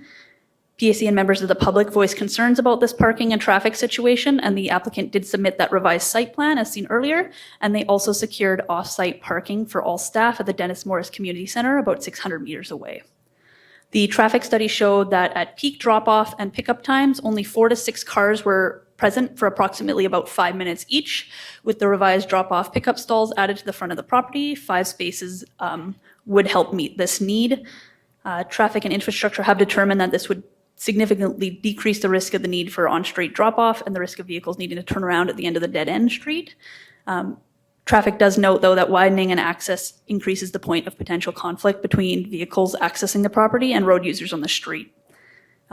Traffic did provide comments that there are potential risks involved with this, and that the development of the street that does not have the proper turnaround. It also is a priority 4 for plowing in the winter, and it doesn't have sidewalks that are serviced. Due to the configuration of the street dead-ending, all large service vehicles are forced to back out of the street, increasing risk. This includes snow plows, garbage trucks, the like. So traffic does also not believe that off-site parking for staff, which was secured by the applicant, is a practical solution. As stated above, the requirement for parkings are 1 stall per 5 children with a daycare. While the applicant proposed a maximum of 48 children, 10 stalls would be required, 8 of which have been provided on site. And off-street parking does not negate the parking requirement on site for the zoning bylaw. The city traffic engineer can speak to it, but he has asked that Common Council should give consideration to these negative effects when considering the potential approval of the rezoning. When looking at the application, we also looked at precedent for neighborhood daycare centers and made a comparison to the other daycares on the west side. I know that table's a little hard to read, but it was considered, we looked at an east side one as well as most of the west side to compare scale of the daycares. The east side one was considered the most similar to the proposed development at Edith Ave. So the scale of the proposed daycare center raises some concerns regarding potential impact on the existing neighborhood, especially regarding parking and traffic. While the revised site plan brings that proposal into alignment with other daycares in the area, the access and the functionality of the street are still a large concern, as other daycares have often have better access and are on through streets. Other larger daycare centers in the city have also seen conditions restricting the number of children, often with other clauses about the age of the occupants to reduce their time spent at the location, such as 50% being only school-age children or above. So the revised Section 59 conditions are recommended for this site. The standard infrastructure improvement conditions, standard site plan conditions, including including the parking plan, proposed fence, and the outdoor play areas be shown. There was also a condition around the subject site be limited to just a daycare center, and finally, the daycare center be limited to a maximum of 30 children. So letters were sent to all landowners within 100 meters of the subject property on January 3rd. The public hearing notice was posted on January 9th. As of this presentation, 52 letters have been received, 33 in support, 19 in opposition, and 1 petition submitted against the proposal. We also had 14 members of the public speak at PAC.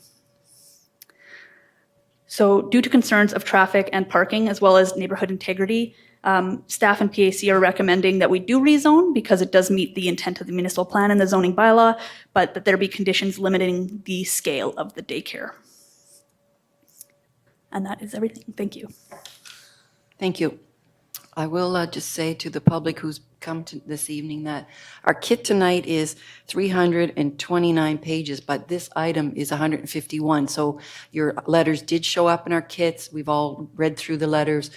Everything that you've seen there is in the kit as well. So that's all information that we've had since Thursday night. So we've had a lot of time to go through it and to be familiar with it. So I am going to, so the next part of this will be the same as the last one. I'm going to open the public hearing. I'll ask 3 times for anyone who would like to speak against this application. Then I'll ask 3 times for anyone who would like to speak for the application. There's a lot of people here tonight, and we're happy to hear from everyone. If your concerns or your support or whatever have been raised by someone else, please feel free to come forward and give us your address and just say, I agree with the last person or whatever. So, because we're all read the letters as well, so, but we're happy to register your voice as well. So just to, keep things so that we're not hearing the same thing over and over again. It's in our kits. So I will ask 3 times if there's anyone here who would like to speak against the project, or against the application, sorry. Hello. So I'll ask for you to give us your name and then the street that you live on. So Vicki Cullinan, I live at 172 Starburst. pretty Okay, much Vicki. Yep. Directly across. We've lived there for over 20 years. My husband's parents owned the house for 30 years. I'm a resident of Milford since I was 11 years old. So we've had many conversations, the neighbors, since this all started. Of course, we're concerned about our property values, the traffic on the street and all that, but our conversations always turn to because we all have a similar house. Kent Mobile Homes, right, or modular homes. Our concerns always turn to how can you squeeze that many children plus staff in that little house? You can't use the basement. You're not going to keep kids in a garage, beautifully huge garage there. The backyard, if there was a picture up there, they proposed to put a fence around. If you go to see that in person, once you put a fence up there, it's pretty much a dog run. The backyard was taken up with the garage. Quite a So few of the that's- counselors have taken a ride over. And this what staff is recommending is only 30 students, right? Okay. Or 30 kids. But still, I wouldn't put 10 kids in that space, especially when you get the hot sun beaming down on there. And of course, they can make all the promises that they're going to make, that they're not going to park on the street, that there's only going to be this many, and we've done some counts and some other neighbors will speak to it, of how many vehicles are going to come and go. You're going to have people on both sides of the street running across and forward, picking up their kids, dropping off their kids. Everybody's in a hurry. It's in the morning, it's supper time, whatever. As well, excuse me. And as we touched on, the commercial trucks coming and going. Some people say, no, well, they don't have to back down. I've lived there over 20 years. That's the reality of what's been going on. Because they got no place else to put the snow. So they have to bring it up, back down, and bring it back up again. They can't put it down on River Hill. Also, as mentioned about the size of the house, the size of the land. So ever since this all happened, I myself have been laying awake every night thinking about it, worried about it. I remember back in the 70s, living on Milford Road as a teenager, the fire truck not being able to come down because that was before the overpass, and that's why it's called the Gifford Overpass. Little Heidi and Billy Gifford, that I used to babysit with my friend, died in the fire because the truck got held up because there's only one way in a Milford and one way out. Now, you got vehicles on both sides of that street. A fire truck isn't getting up in between them. We all know seconds, minutes, whatever. It's just not doable. And these are the things that I'm concerned about. Some of us are retired, we're getting older. Maybe we're going to need an ambulance ourselves in the near future. If it can't get through, what are we going to do? So just looking at the neighborhood, looking at the land, looking at the street. Also, there was a comment on Facebook that somebody put when neighbors were talking about this, that they sit on their front deck on River Hill, close to the entrance of Starburst Lane, and watch vehicles speed in and out of the neighborhood. Well, there's another, I find that a bit disturbing. So these are our concerns, but like I said, we are concerned about our properties, more so concerned about watching all these children crammed into that little house on that little space, and they're going to put 2 cars on the front lawn. Where are they going to put a commercial garbage truck or a garbage bin? Where's that going to go? That truck has to come up and empty that bin. It's not going to go to the back of the house. It's going to be out on the street. So all that together, you said you saw our street. It's a little street. We've all been good neighbors to each other. Everybody's been probably 20 plus years living there. We've all been good neighbors to each other. None of us can picture this happening. I don't know why they believe this is the only house. When we were here with the PAC, so dramatically going on about this is the only house. Take 2 minutes, look on Google. There's a beautiful house just down the street from the current daycare. Yeah, and I mean, that's really sort of not our bailiwick, right? So we're just going to judge it based on, what we hear from the residents. safety of and the what we children hear- and what what- we hear from the group Right. that wants to do it, Okay. yeah. Yeah. All right. In that case, then I'm done. Thank you. Thank you, Vicki. Anyone else like us to speak against the application? Please come forward.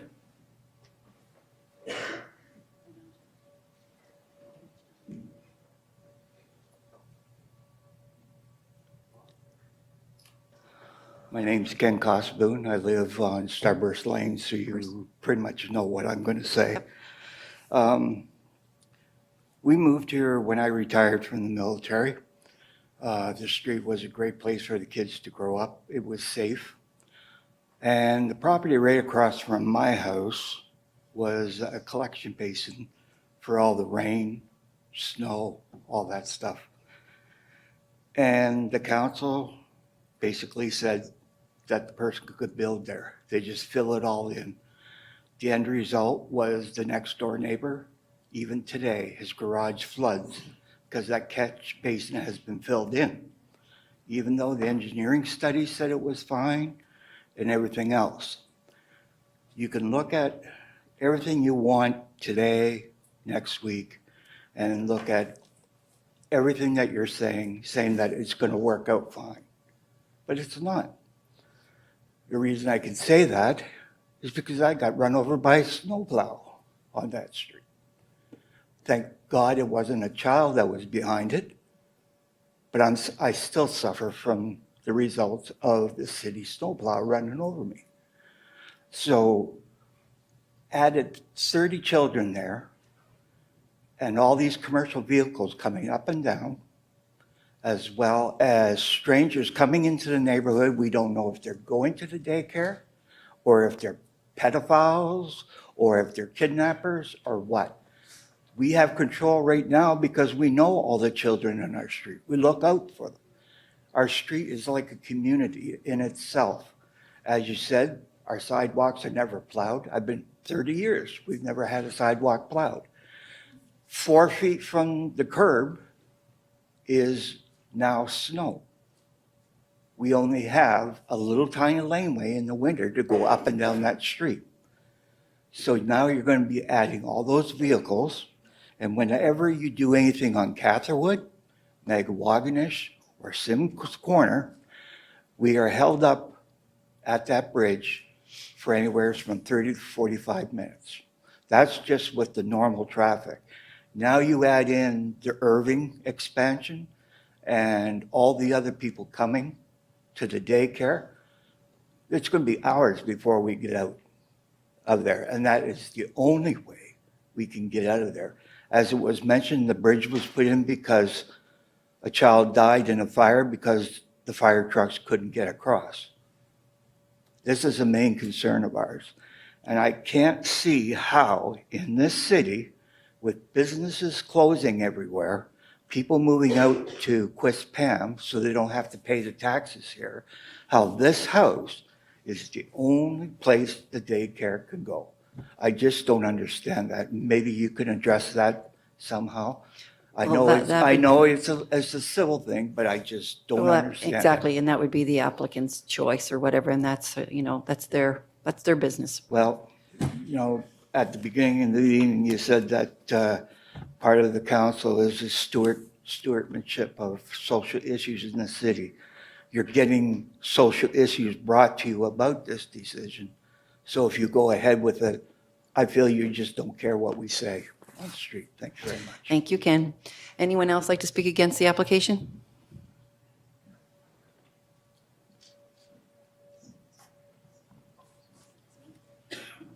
Hi.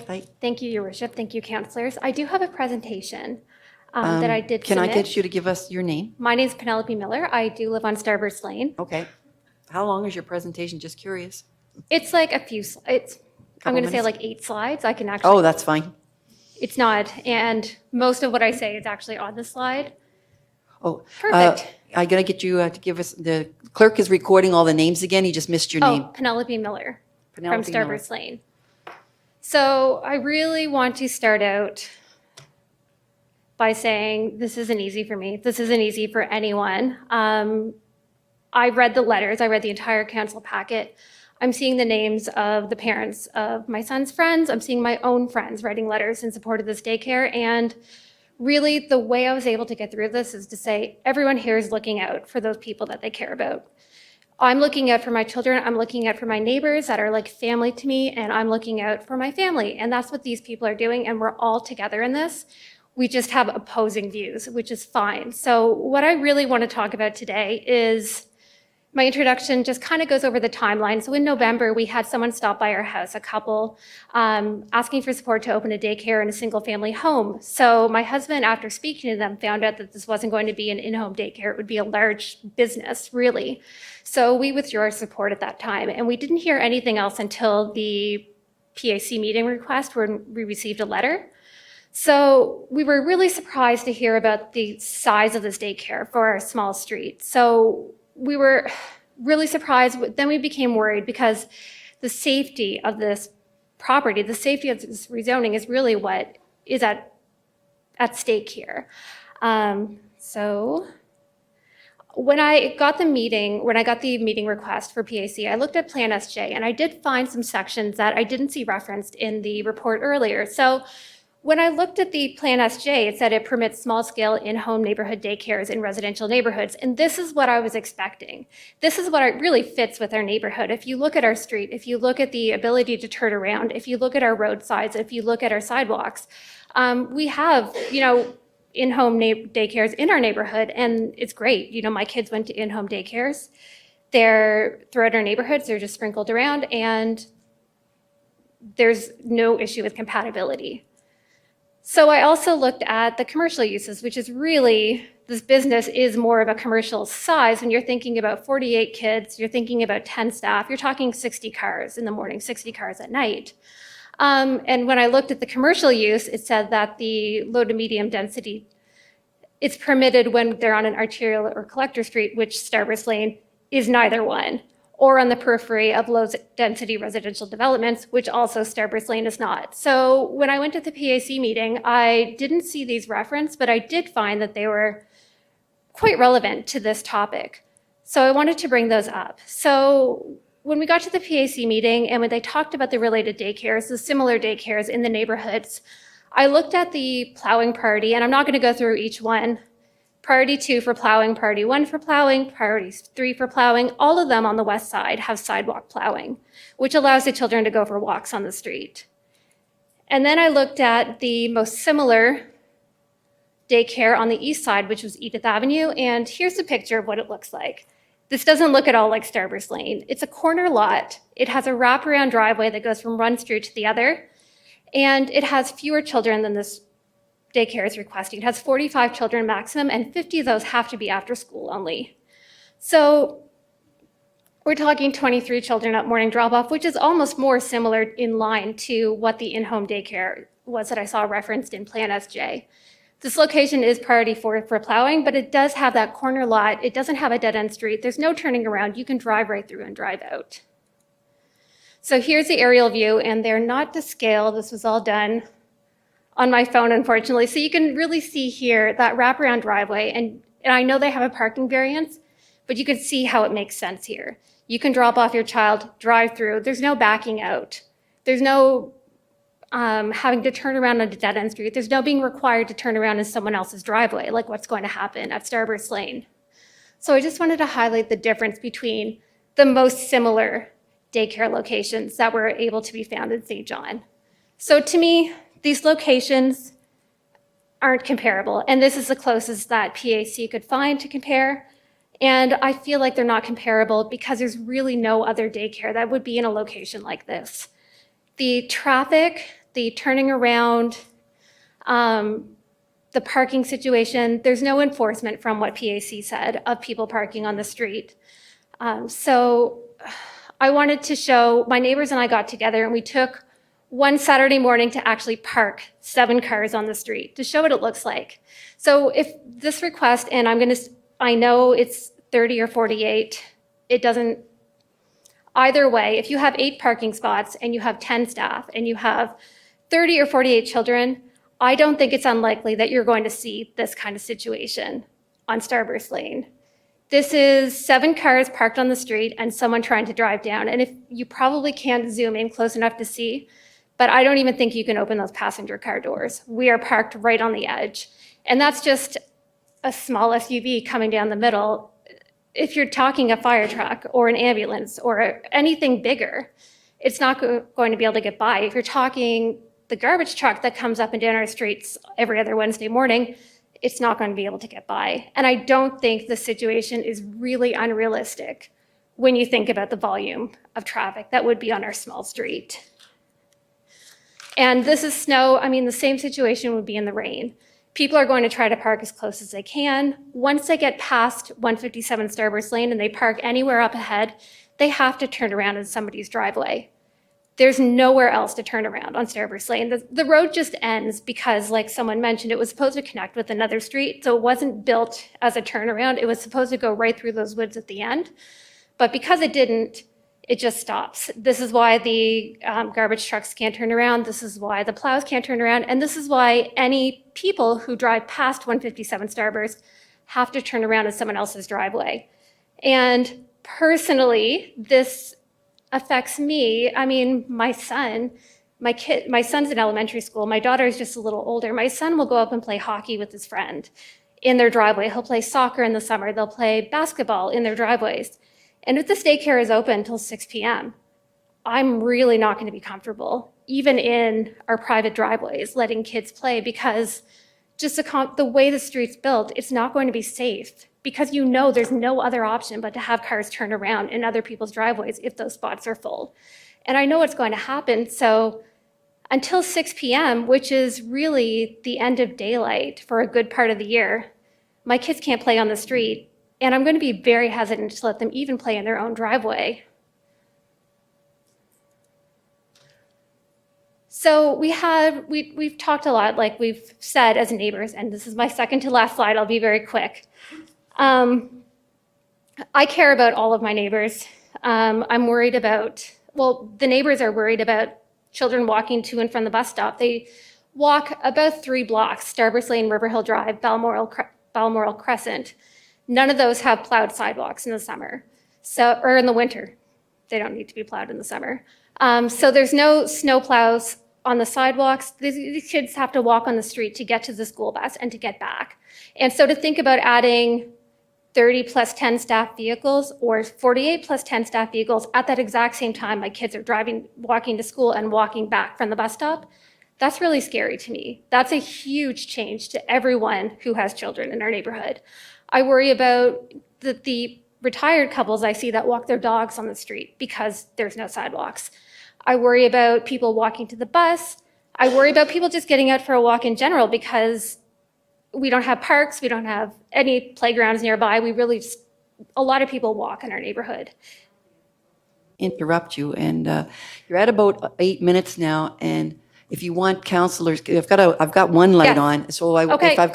if you don't mind answering a few questions, or if you want to use up all your time just with your presentation, I'll leave it I up don't to want to you. use up, thank you very much. So we worry about emergency services and we worry about the lack of crosswalks. We have no marked crosswalks in our neighborhood either. So my final thoughts, this is something that will affect my whole neighborhood. We can't let our children play in the driveway. There's no real comparison that was done because there's no other daycare that is similar to this in traffic, kind of the setup of the driveway. And I do personally feel that Starburst Lane shouldn't be presented as the only option. Okay, perfect. Councillor Harris, you had a question? Over to you. Thank you, Your Worship. Penelope, were you aware, you said you read the packet? Did you read the supplementary information in the packet around peak hours, drop-offs, average waiting times, the amount of cars that were normally there? Did you see any of that? I did see that, yes. Right, so then I'm just looking here just to make sure we're on the same page. You're talking about parking 7 vehicles, and I can appreciate that if that's a norm from a decision-making perspective. I have to work on a little bit more than that. And so we actually commissioned our traffic engineer to go over and do an assessment around traffic and usage over there. And what we found was that the average amount of vehicles there for morning drop-off at one time was 4, with a maximum amount of time that they spent there 5 minutes. And then in the evening, it was 6. So I'm wondering from that, how did you arrive at the 7-8 car pileup situation parked on both Because- sides when they have 8 parking spots? They put Because there? there's also staff that have to park there. Right. And there's no guarantee that there's no enforcement of using off-site parking. I mean, you're talking a snowy day, we don't have sidewalks, you're talking an icy road, a really rainy day. Personally, I mean, I would be likely to park on the street Sure. if no one was going to call me out on it. 100%. So I appreciate that. Would it make any difference to you if the applicant here of the daycare, I think she's going through some effort to try to mitigate some of those concerns with this site replanning and then getting the community center to confirm 10 spots.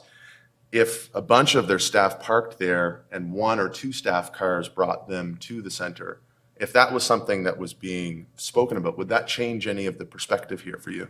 I mean, personally, there's still going to be, the request is to have 48 cars come up my street in the morning and 48 cars come up my street at supper time. Maybe there was a survey done, and I know there was. Do I still have concerns that 48 vehicles potentially would have a huge impact on my kids being able to play in their own driveways? Yes, I do, especially with 0 turnaround ability on Starburst Lane if you go past the property. Yeah, sure. Okay. I mean, there's a lot of narrow streets in the city as well that we have to get fire trucks down uptown, one ways, parking on both sides. So I think the chief's team's pretty equipped to be able to assess that. And, we didn't have any red flags raised around safety of vehicles and things. So just to try to bring in some of those concerns and to relate it to some of the packet realities. Anyway, thanks. Thank you. Deputy? Thank you, Your Worship. You mentioned about the sidewalks not being plowed. And when you mentioned that, I drive by Somerset Street by the YMCA every day, and I see all these kids chained together walking down the sidewalk. They're out for their daily walk or 2. I'm wondering, where does the sidewalk start to be plowed around that area? I believe it's Greenhead Road, which is Greenhead Road? at the Dennis Morris Center. So it goes, the children from further up River Hill or Starburst Lane would go Starburst Lane, River Hill Drive, and then they would turn onto Balmoral Crescent. None of those would have sidewalks, and then they would stop at the Dennis Morris Center to catch their bus. Okay, thank you. You're welcome. All right, that looks like that's it, Penelope, for questions for you. Thank you for Thank your you very presentation. much. Anyone else like to speak against the application?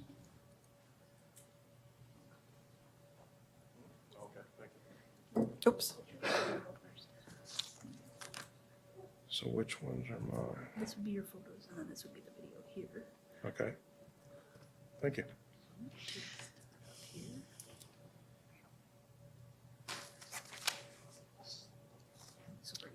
So I'd like to go to, sorry. The first picture first.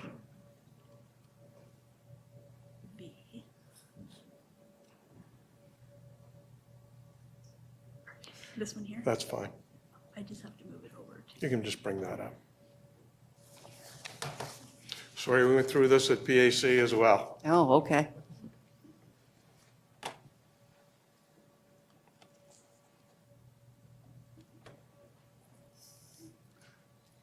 Just Bring in freezing. the text here now.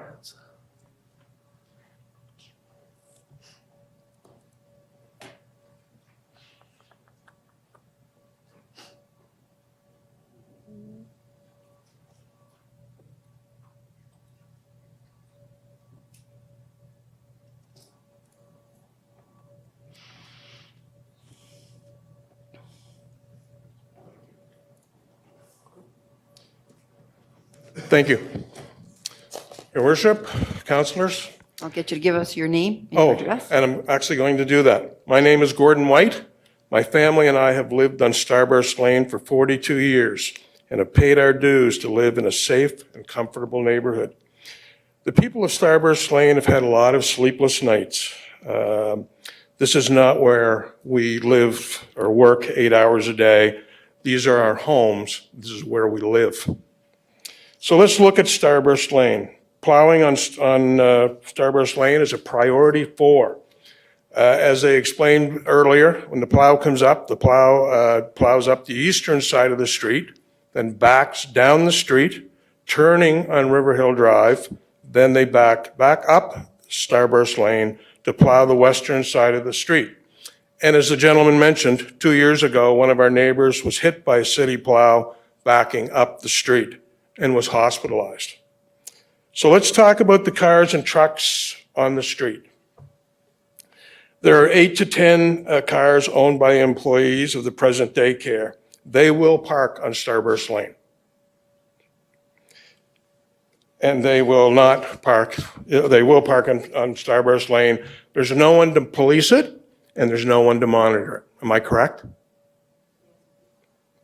Yes, and we've heard that already from your presenters, and it's You also may hear- it's also in our And I case. apologize, you may Well, hear some other things that Yep, that's fine. will Continue. duplicate as well, but they're important to us. So now we have parents dropping off. I'm going to be a little more, I guess, 30 to 35 plus cars and trucks every morning and every night, summer and winter, with cars and trucks parking on both sides of the street. This now becomes a one-lane street with no place to turn. And as you see up here, you can see the car coming up, you can see the cars. We actually staged this, so I'm not going to tell you this is a normal thing. The neighbors got up on Saturday morning and we staged this, so you could see just what we'd be looking at with all these cars coming and people parked on the street already. And you got to take into consideration, the residents have the right to park in the street too. We're the tax-paying citizens of this. And this now, again, becomes a one-lane street with no place to turn around because, of course, they're not allowed to turn around in our parking, in our driveways. Imagine all this traffic now trying to move up and down this one-lane street. Think about the mothers and the fathers trying to get one child out of a car and holding on to that child, trying to get another car, another child coming out with doors open on both sides of the street and one lane of traffic. People trying to get down, people trying to get up. Can you even imagine that? Let's think about the parents rushing to drop off their kids to get to work early in the morning and yet later in the day, coming back and picking up their kids, trying to get home and, trying to have a normal day. On Friday, February the 3rd at 4:30 p.m., there were 5 cars in the present driveway, and this will maybe talk to what you had asked Penelope. There were 5 cars in the present driveway, more in the back parking lot. Between 4:30 and 4:45, there were 9 cars entering the parking lot to retrieve children, And between 4:45 and 5:30, there were 10 more cars picking up children. None were under 7 minutes, and most were 10 to 15 minutes. And so between 4:30 and 5:30, there were 19 vehicles, 19 extra cars in Starburst Lane with the residents. And let's not forget the 34 children and adults that live on Starburst Lane trying to live their lives without all of this. Let's speak about liability. So liability at PAC, Mrs. King was asked a question about her liability on the street. She didn't know the answer to that. Well, here's the answer. Her liability ends at the property line. Liability then becomes you, the city of St. John.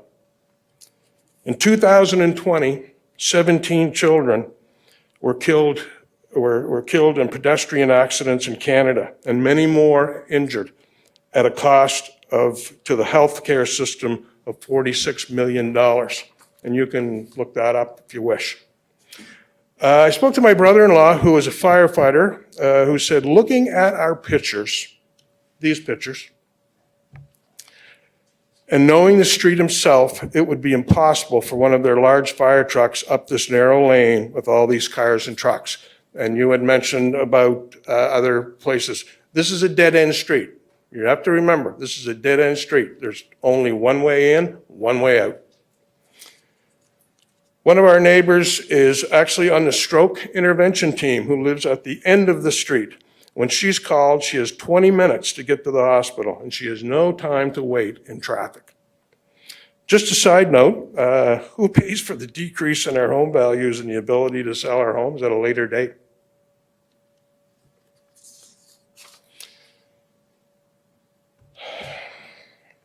In a diagram, there shows the 4 cars parked in front of the home. I don't have that diagram, but I'm sure you can probably remember it. It shows 4 cars parked in the front. Well, you can't park 4 cars there. You'd be lucky to park 3. I live on the street. I know how wide my house is. It's the same width. And I went out and looked at it. You can't park 4 cars there. You also can't, I doubt very much if you could park 4 cars on the side as well. It also shows the front lawn being paved over, city water lines. I'm not sure if that even is allowed. Also, the fence running down the property line, I may stand to be corrected, but I think that all fences have to be within 2 feet of the property line. So that's going to enclose that yet again. And I have to ask ourselves why this property is so special when there are so many more places that would be more suitable. And there are. I believe Enterprise St. John was helping to find new space, and I don't know if anybody has knows how that all went. I'm done. No, and that's not part of our consideration, right? Well, it was asked in PAC, so I have to ask that question. So I'm done. I'm going to, are you almost done? I am done. Okay, because I do have a couple of questions for you from councillors. Great.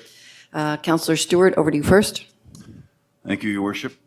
Gord, just a couple of quick questions on what you said there. First one is, let's set liability aside on the street, but what if there was some miraculous solution to being able to turn around before they ever got to your house, and it didn't bother necessarily the side streets or parking on the side of the road? What would that miraculous? I'm just saying, would that make a difference to you if it didn't extend past their driveway? I'm not sure it would, because I think even though, see, this house is 3/4 of the way up the street. So all these people down here still have to deal with that. So if they were turning in that parking lot, all these people down here still have to deal with that. And if you got 9 cars coming up the street and sitting there, I mean, think about the frustration of these parents and the residents trying to get up the street at 4:30 in the afternoon with 8 or 9 cars sitting. And I guess I'm just thinking, if they're not all parked on the street, if they had somewhere else to park, whether it be the Dennis Morris or somewhere else. Well, I wanted to throw that by you. Okay, I think in all honesty, and I'm not trying to be mean here, I'm just trying to be realistic. They're not robots, they're people. They're going to do what they need to do to make things easier. It's just the way we all are. I'm no different. You're no different. They're Human no nature. different. So they're going to park on Starburst Lane. My next point was just, because we've heard this before on presentations, public hearings, but home values. So while I guess, where do you get the idea that because there's a daycare in your neighborhood that it's going to become less valuable to buy there? Wouldn't it be a little more attractive to somebody moving to the city that has a family that could perhaps walk their child across the street to daycare and then drive to work and be gone all day, know their kids right there? That kind of fair? So are we moving out of the neighborhood quite quickly? I didn't think so. No, but people sell. We're people- going to, I'm 69 years old. You're I'm not hoping to hit going. 90, and I'm not moving. I Till hope you have do, to. buddy. I hope So, you do. no, I'm not going anywhere anytime soon. So, So you in know, your. but if I do sell my house, Yes. I want to be able to get the fair market value. And I have spoken to a Realtor who told me that it does make a difference if you have a business of any type next to your house. Doesn't mean it's a daycare, could be any type of business next to your house. Thanks. Thank you. Thank you. Counselor Harris and the deputy both have questions. We're at 10 minutes. Do you still want to ask your question? I'm trying to.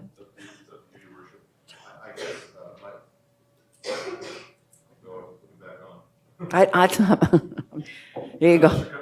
I'm not cutting you off. I'm just asking. I mean, we've Yeah, got no, a I- lot to get the- through tonight. I guess my question, Gordon, is you've got a captive audience of 40 parents, right? Yes, I know what you're saying.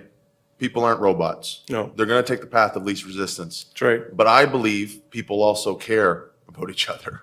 And I think you're making an important point to people to say, look, we as a neighborhood are concerned.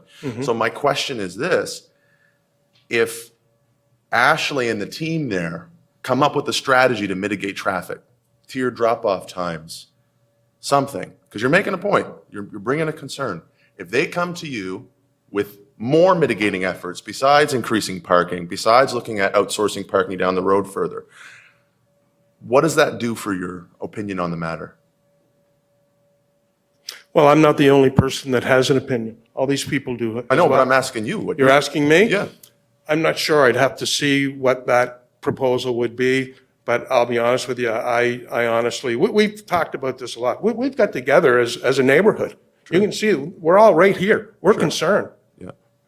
I could use another term here, but I won't, about how we feel, but no, I don't think it would make that big a difference. And knowing, you know, I mean, I just don't know what that could be. And we've talked about this, we've thrown it around, I just don't know what it could be. I think it just, yeah, I mean, I'm just trying to imagine Yeah. solutions as well, but I think there are some, and I wonder what that would do. So I'm just, Well, anyway. I respect what these people are all about, you know? Look, I get it. This is just not the place to do it. I'm concerned, we're concerned. One of our biggest concern is our children. Our children, their children. Look at this. This is not the place. Look, there's a car door open. You have another car door open on the other side. There's nobody getting up there. And if you've got car coming up this way and cars coming down this way, well, unless you're gonna, you know, widen the street another lane there, and I doubt very much that that's gonna happen. All right, sounds good. We'll move on then, if that's all right. No more questions? No more questions. All right, anyone else who'd like to speak against? My pleasure. Anyone else who'd like to speak against I'm going to ask you to give us your name and your street you live on, and if you have anything different to add, it I'm would going to be, try and make sure that I because don't I go think over we've the got same. Yep. a lot of those things covered, and it's not that we're not sympathetic to it. We certainly understand where the team, I understand. your group is coming from, but we're trying to assess this, and so we're just trying to make sure that everyone gets a chance to get up here. Okay. My name is Pam Jackson, and I live directly across the road from the proposed rezoning application at 156. I did send in a video of the plow, and I'm not sure if everybody, I got to catch it yesterday. I don't know if it was, I think there was some technical issues, and I just think it's important it's only a 45-minute clip. I made it as short as possible, but I think it's important so that you can get a visual. 45 minutes, Pam?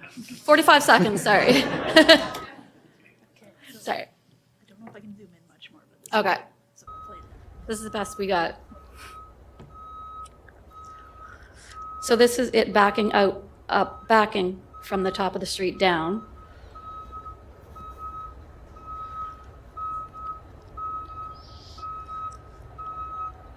I will, if you don't mind, to hurry things up, I'll speak throughout. Sure, go ahead. My neighbor and I did have a chance to speak with the plow driver, who did confirm that there is no way that a vehicle of 50,000 pounds is capable of turning around. I know that Councillor Harris mentioned that, or somebody mentioned that there was no immediate alerts with emergency vehicles. But I find that difficult to believe, especially on this particular, don't we shut that up?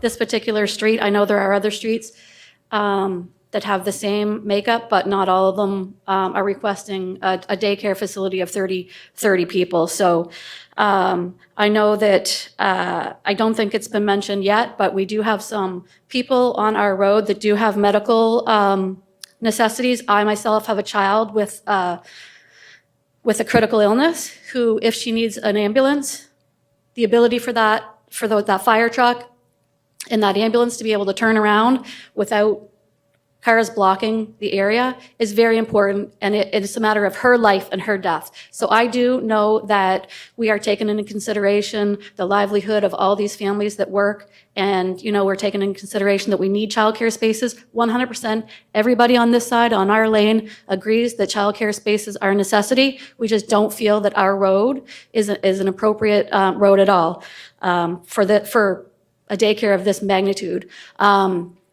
I think that your job as council members is to make sure that you're making a decision that's in the best interest and safety of all the children, not just the daycare children, but our children and the integrity of our street. So, I'd hate to be in your position, especially after just the last one that was just voted through, knowing that 48 spots are gone. And I'm hoping that when you vote, you don't vote that the need for 48 spaces or 30 spaces or whatever takes away the fact that our road is not the area for it. Okay, thank you, Pam. Appreciate it. Hang on, the deputy has a question for you. I'm going to squeeze one in from last time. Okay, good. So Pam, on the plowing, priority 4 for Starburst, what is River Hill? River Hill is priority 4. My child has to walk, and Penny's children and other children from our street, have to walk in the middle of the road, because we're on a priority 4 road, down another priority 4 road, onto another, I think 3 or 4, to get to the bus stop in the morning. When there's all these cars are coming in, it's going to put my other child's life in danger. Okay, so just for clarification for me, they're both priority 4s, and there's no sidewalk plow down there, Correct. period. There's no priority 10 for sidewalk. Thank you. Okay, thank you. Councillor Killen? Thank you, Your Worship. Hi there. Nice to meet you. I'm going to take a little page from Councillor Stewart over there and say, if we could wave a magic wand and plow those sidewalks for your kids going to the bus stop, for those daycare kids, for the neighborhood in general, what would you say to that? I can only speak for myself and not my neighbors. For sure. But I am still not comfortable with that many people and the capacity that's requested to be on our street. Okay. And I know that it was brought up at last council meeting. I think it was Councillor Sullivan that offered the Ms. King to reach out to him to see if there's any other opportunities through Enterprise St. John. And I'm curious as to see if she has explored that as well, because I don't think ours is the only spot for a daycare. Thank you, Pam. Councillor Ogden? Yeah, I think it was Mr. Kazaboom, but somebody in this group mentioned 2 concerns he had that I would like to direct to Mr. Tim Riley, is the speeding on River Hill and the culvert that's freezing up. And I think those are 2 things that, now that you've addressed them, that we should look at while we're having this review. Thank you, Councillor. Okay, Pam, that looks like that's it. Thank you. Okay, I'll ask again if there's anyone who would like to speak against the application. Come forward.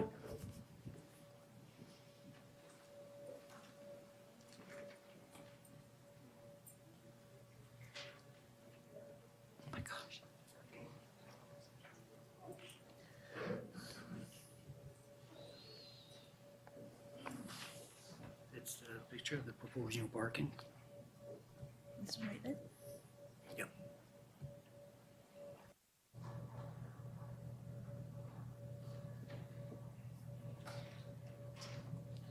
I'll ask you to give us My your, name is Norman Boucher. Norman Boucher? And Yes. what street are you on, Norman? Do you live? Pardon me? What street do you live on? Yes, please. Norman Boucher, and I'm the next door neighbor. Okay, on Starburst. On that side of that property. And I have a bit of a concern about, first of all, we're priority 4 on that street for plowing. And because there's fencing all around this property now, looking at this new parking arrangement, a quick calculations here of snow removal on the property to provide all this parking there. Did a quick calculation, and we're looking at 68 cubic meters of snow that has to go somewhere. Before, if only the driveway had to be clean, they could use their front lawn to store the snow. In this case here, all the snow has to be brought up because it's fenced in the backyard too, so they can't push it in the field behind. So they had to start the back of the parking lot, all the way up to the street, all the way in the front of the house, the sidewalk, whatever the plow is going to drop there, where's that snow going to go? That's a major concern as far as I'm concerned. Usually, business have to take care of where they're going to dispose of their snow. If that means having loaders and trucks coming up the street to take care of that, that's another issue. So I'm a bit concerned about that area. The other thing too is I know the city is very concerned about maintaining the integrity of the neighborhood, the looks of the neighborhood and all that. Well, coming up the street, I would have the impression that somebody just started a new used car business or dealership on that street. It does change the character of the neighborhood too. That's about all I had to say. I believe that somebody whispered to me there that we were promised sidewalk cleaning or removal, snow removal about 5 years ago, 6 years ago, and we're still awaiting. So I'm fearful of promises because sometimes they don't happen. Human nature. The same is coming up the street there. If somebody is parking on that side of the street, he's in a hurry to go to work and decides to open the door. They open the door for their children and themselves into the traffic. And the street not being very wide, we're looking at some issues here. It's a question of possibility and probability. The possibility of having a plow hitting somebody actually is kind of real, and the probability is 1, because we already have an event. Okay? I've been playing with numbers for 42 years. I'm a mechanical engineer. I work at Point de Pro. Safety is of prime importance down there. And when I look at situations like this here, I see all kinds of little things that I'm saying somebody is taking a risk here. And when it comes to codes, laws, and bylaws, there's no room for sympathy. There's no room for empathy. There's no room for that kind of stuff. It's cold facts all the time. So if council decides to lower their standards, go against what's in their bylaws, you're setting yourself up. Because the day that the event happens, that's when litigation starts. And I don't care how close all these parents are, okay? But if one comes down the hill and hits a child, they can be the best friends, but there'll be an issue in court. That's the way it is. And like we said, human nature is, if I'm in a hurry to get back to work, or if you have employees in your department there that eventually are 2 or 3 times a week are late at work, you people, because of that, I don't know, the supervisor has to kind of address that one way or the other. So what does that mean? More shortcuts on our end?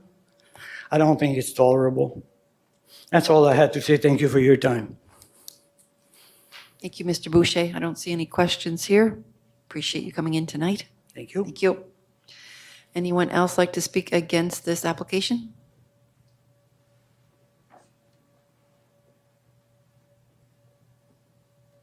Hi. Hi, good evening. Matt Ferguson, resident of Starburst Lane. Echo a lot of the same thoughts. I'll keep it short, but I think the big thing is the neighborhood kids who have to walk down a street to go to a bus stop. It's hard enough with the residential traffic that's in place, but to put that influx on those kids coming and going, their head's going to have to be on a swivel. I mean, it's pretty narrow and can be pretty icy, and River Hill Drive, it can be tricky. So I just wanted to stress that and hope you guys take the neighborhood kids into consideration, their safety. Thank you.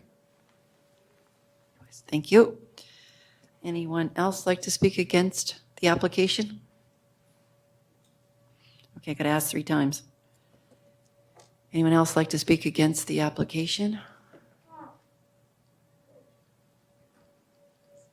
Anyone else like to speak against the application for the last time? Okay, let's move on to, are we good? We'll move on to anyone want to speak in favor of the application? Okay, I'll just ask people just to come down, I guess, one at a time.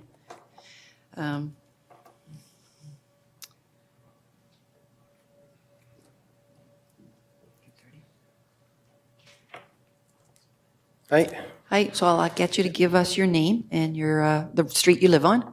My name is Matthew Armstrong. I currently live on Birchwood Place. I did live on Milford Road when we started at the daycare, which is why we started here. Okay, go ahead. So last time I was here at the planning committee, I talked about how it would impact kind of us as a family and my child's development. This time I kind of want to just discuss some of the concerns that have been brought up, because obviously there's been a lot of concerns brought up. The first one, this was brought up a lot at the planning committee, was the traffic and the parking. Well, the parking, we can already see, we got 8 cars in that spot there. They have the 10 spots for the staff parking.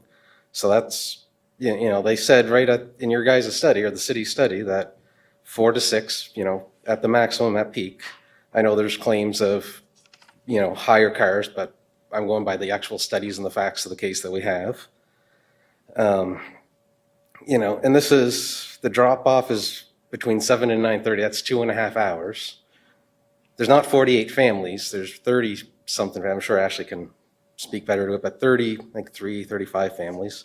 Over 2.5 hours at drop-off, 2.5 hours at beginning. Another one I just want to mention is the size. People tell me it's not big enough house, isn't big enough. As far as no one's identified themselves as being someone that manages, runs, operates, anything like that with the daycare. I don't. The only person that's identified so far as that is Ashley. She's the one that runs one. She knows better than from anyone that's spoken so far what is needed.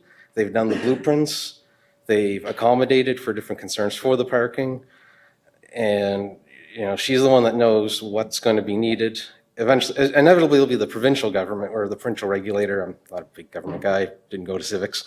That will decide the number. She, based on all her experience and knowledge, 40 to 48. 30, as she said at the Planning Advisory Committee, it's not economically sustainable. We'll lose a daycare in a city that already has, for some, it's a year-long wait list. For others, they don't even have a wait list anymore because it's just that. They're like, past a year, there's no point at this point. I do want to mention, too, there was mention of property value. So I'm not a real estate agent, don't know anything about property value. I called my real estate agent, told her the situation, I can provide her name if needed. And I said, hey, here's the situation. How does it affect it? And she said, generally doesn't affect the price, but it can affect it to a positive for surrounding ones for having a daycare. And I said, okay, well, then I had a friend who's also a real estate agent. Same answer from her. I looked online. I found a study, and I'm going to get these names wrong, a study by Thiessen and Emblem. They found that daycares increase neighborhood values for houses. And even though they initially believed that the houses directly beside a daycare would lose value, they found they actually retained the value, with the other houses actually gaining value. This was something that I was also able to discover on CanadianRealEstateNetwork.com. Now, this was for schools. It was hard to find for daycare. Increases property value, the exception being if it's a poor rated. Obviously, Butterflies and Bumblebees, highly rated, multiple award winning. It's fully licensed, fully inspected. So I'm just looking at these different concerns. The cars, someone said, oh, it'll be 60 cars. We know that to not be true. It'll be 30-something cars. We have eight parking for clients, spots to turn around there, 10 for the staff, and I believe the staff will park there. I've known these guys for a couple of years now. I trust my daughter with them, and I don't think they're getting the due they deserve. Saying that, oh, they're just going to park on the street and they're going to do this, and to say like, oh, well, what about our kids? We all have kids. We're not looking to run over any kids. We're all parents. That's kind of the cool thing about a daycare is it's all parents. We watch out for our kids, and they talk about kids running out. Well, as far as I understand, that's all fences. It's good for keeping kids in. That's the whole point. Ashley's been great. She's taken all these concerns.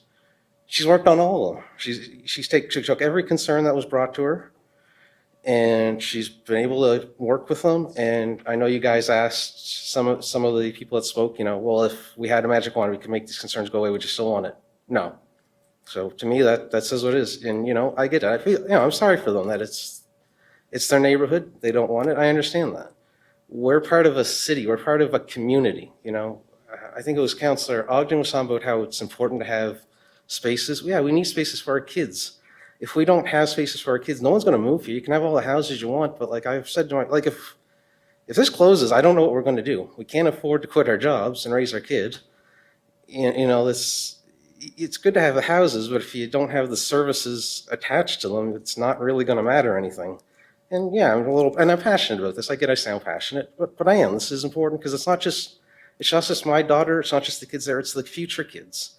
This is a great daycare. They do so much wonderful work. You can ask anyone who's had a kid there, any staff that's been there. You can look at their awards. You can look at their reviews. If you've ever said to me, I've said this because I was trying to get people to come and support, to email, because I know a lot of people are concerned about childcare in the city. And I say, if you ever said we need quality childcare, not just childcare, quality childcare, this is the time. And we need the 48 to be economically viable, or at least 40 to 48. I personally think we should wait for the provincial regulator, whatever the term is. It's part of a community. St. John's a community.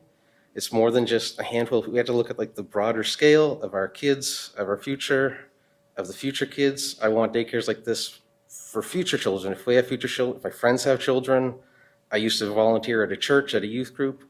I want them to have quality daycare. I want my kids to have quality daycare someday. And, so many of the concerns have been brought up. They've been rectified. Ashley's been great. I've been talking to her. She's doing so well. And, why is it this house? This is what she found. Nobody else here knows what's needed for a daycare. It's a lot of stuff. It's a lot of restrictions. She went out with experts. She found it.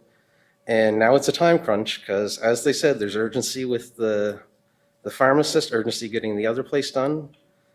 And, she's done all the work here. She's done everything needed. And there's not the time to be able to keep being more picky and more choosy. And I appreciate your time with us. And I appreciate you having us speak, letting us have our voices heard. And I thank you for that. Thank you, Matt. I just want to make it clear that there's no question that this is a quality daycare. We've got a lot of letters in here that are supportive. We've all heard that it is a quality daycare, so that's not the question for us at all. We certainly know that Ashley King has a great daycare, and we also know that there's a need for it. Our question is, compatibility, suitability. So we're looking at it more from the land use. So I just want to make that clear. Nobody's questioning how great your daycare is here. We all know that it is.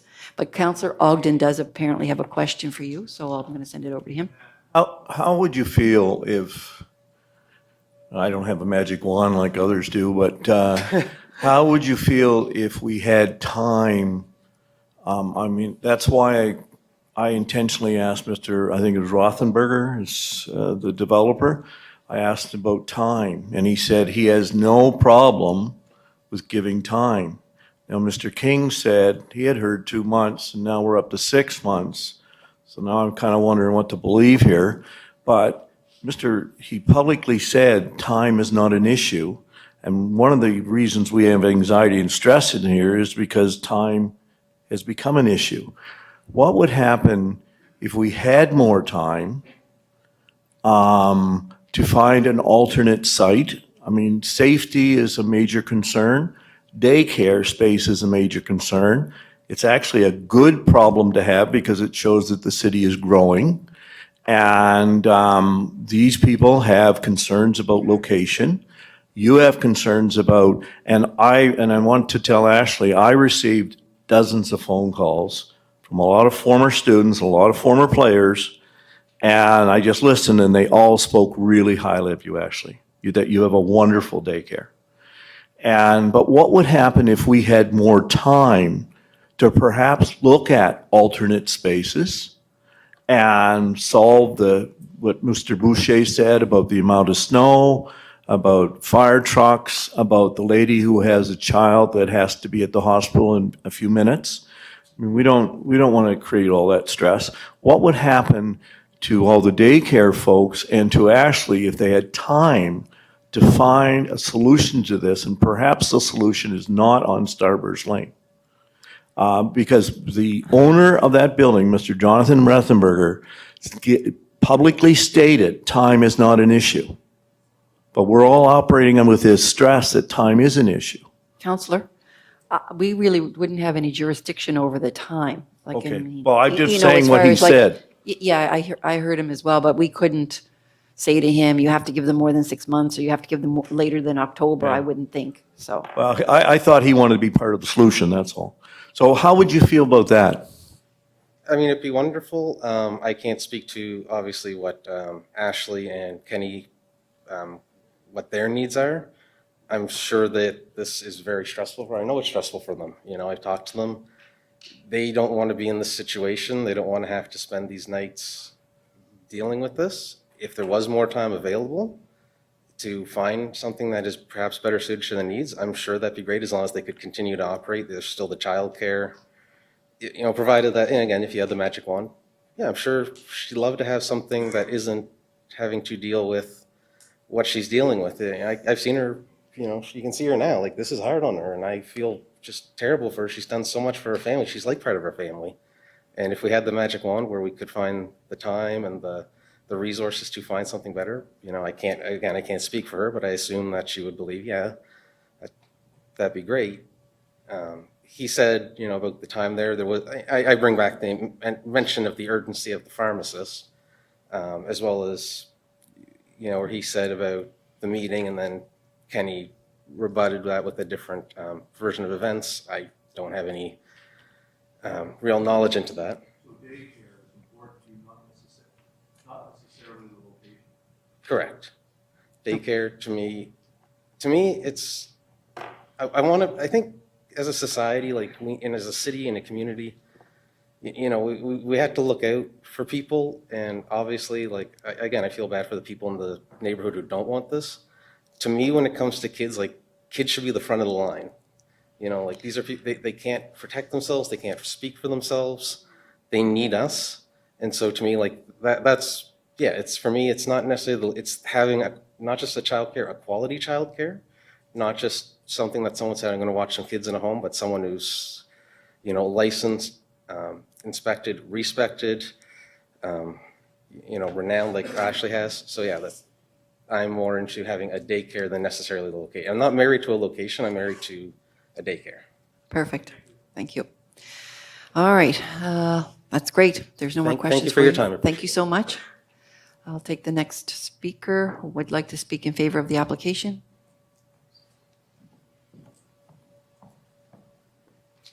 Hello, my name's Jeremy Doucette. I live on Manawaganish Road. Okay, Jeremy, go ahead. Now, listen, you don't have to convince us that Ashley's got an A1 daycare. Oh, We've just been convinced. no.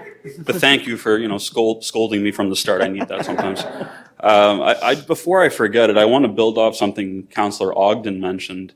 I want to clarify, we don't have an assurance from the owner of that facility at 66 Dever Road. We have a wishy-washy promise from a developer. And listen, I spoke to the gentleman. He came here in person for the Planning and Advisory Committee meeting. He's a genuine guy. He was very, very pleasant, and he actually told me that he was expecting his first child. So I don't doubt that he would try to work with us, but one term that's come up tonight is human nature. They've got a contract giving them 6 months. We can talk about, well, maybe they'll give us more time. They've got a contract. They can stand by that contract all they want, and there's nothing we can do. So I really don't think we can put much stock in that. And a lot's been said, and I want to thank the submissions from the residents of Starburst Lane. I can absolutely understand their apprehension. I mean, that's a major change, and for people who've lived there their entire life, I absolutely understand their concern, and I think that the sense of community they bring here, it's quite impressive, and I think that tonight's been a spirited discussion, and everyone here cares about their community. They care about their street, they care about their city, and I just think that's great. There's been a lot of talk of the challenges of the street, and I'll echo a comment of Councillor Harris that we have a lot of streets in St. John that are challenging. It's an old city. It's hard to keep it up with the growing times, and there's logistical challenges all over. I'm not an expert in traffic, so I've got to stand by the impact studies that have been obtained by Ms. King, been obtained by the city's engineers. Whether we're looking at 30, whether we're looking at 48, we've got challenges. And quite frankly, from what I've heard from the residents of Starburst Lane, we've got challenges for the children on that street now. And I mean, I don't want to overstep, but I could see a lot of anger on their part just with the level of services they have now as being inadequate. And then maybe there's a whole lot of work that needs to be done here by the city, regardless of the current application that's before here. So again, going through the planning and advisory process, seeing all the concerns, the studies, again, I can't really comment on that, but what it comes down to is I think what the decision before you is exercising your discretion and determining what's in a reasonable accommodation here, because no matter how you cut it, how you slice it, you're going to be playing outside the boundaries. We're not going to be black and white. We have to get a little creative here no matter how we look at it. So what is reasonable? And again, I don't want to suggest for a moment that the residents of Starburst Lane aren't sympathetic to our needs and the situation we face. But I think a little more needs to be said about daycare need, because I keep hearing people say, oh, we need daycare spaces. You don't have a need, you have a crisis. You have a crisis. Let's call it what it is. Don't sugarcoat it. You have an absolute crisis. You don't have any spaces right now for people in my position with a son at the age of 2. You just don't. So, and again, like I said, I'm not an expert on traffic flow. I'm also not an expert on daycare as a business. So I have to trust Ms. King when she tells me that 30 kids is not a viable business model. I have to trust her. As one of my fellow parents said, I trust her with my son. I'm going to trust her judgment on that. So let's forget about, oh, we're going to keep 30. No, you're losing 48. You're in the midst of a crisis. Now, I recently saw that the province has taken it upon themselves to put out a bid for tender for new daycare facilities. They're trying to put an emphasis on that. And that's a good development. But again, that's addressing a crisis, right? We already need that desperately. Eliminating 48 spaces is, we can't look to that and say, oh, well, the solution's coming down the road. Too little, too late for these families and for the city. And I'm sure as you're all aware that recently both the federal and provincial government and many provinces across Canada came together to make daycare more affordable. Myself personally, I went from paying over $800 a month to now paying under $400 a month for one child. So, again, a great step forward, and obviously very much needed given we're all aware of the inflationary crisis we have, cost of living for anything from energy to food. So again, what I see is And the message I delivered at the Planning and Advisory Committee meeting, and what I want to deliver again today, is that please know that I don't expect any one level of government to solve this crisis, because you can't. But every level of government has a role to play.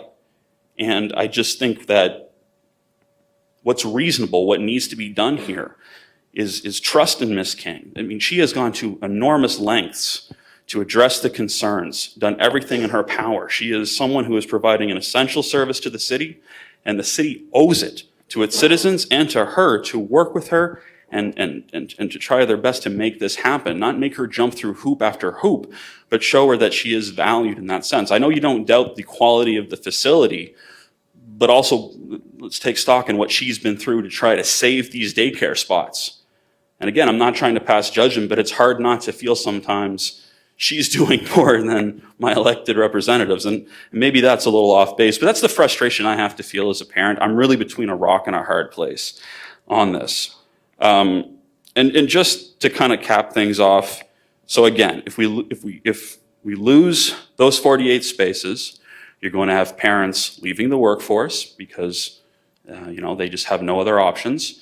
I can tell you that my son began attending Butterflies and Bumblebees in November of 2021.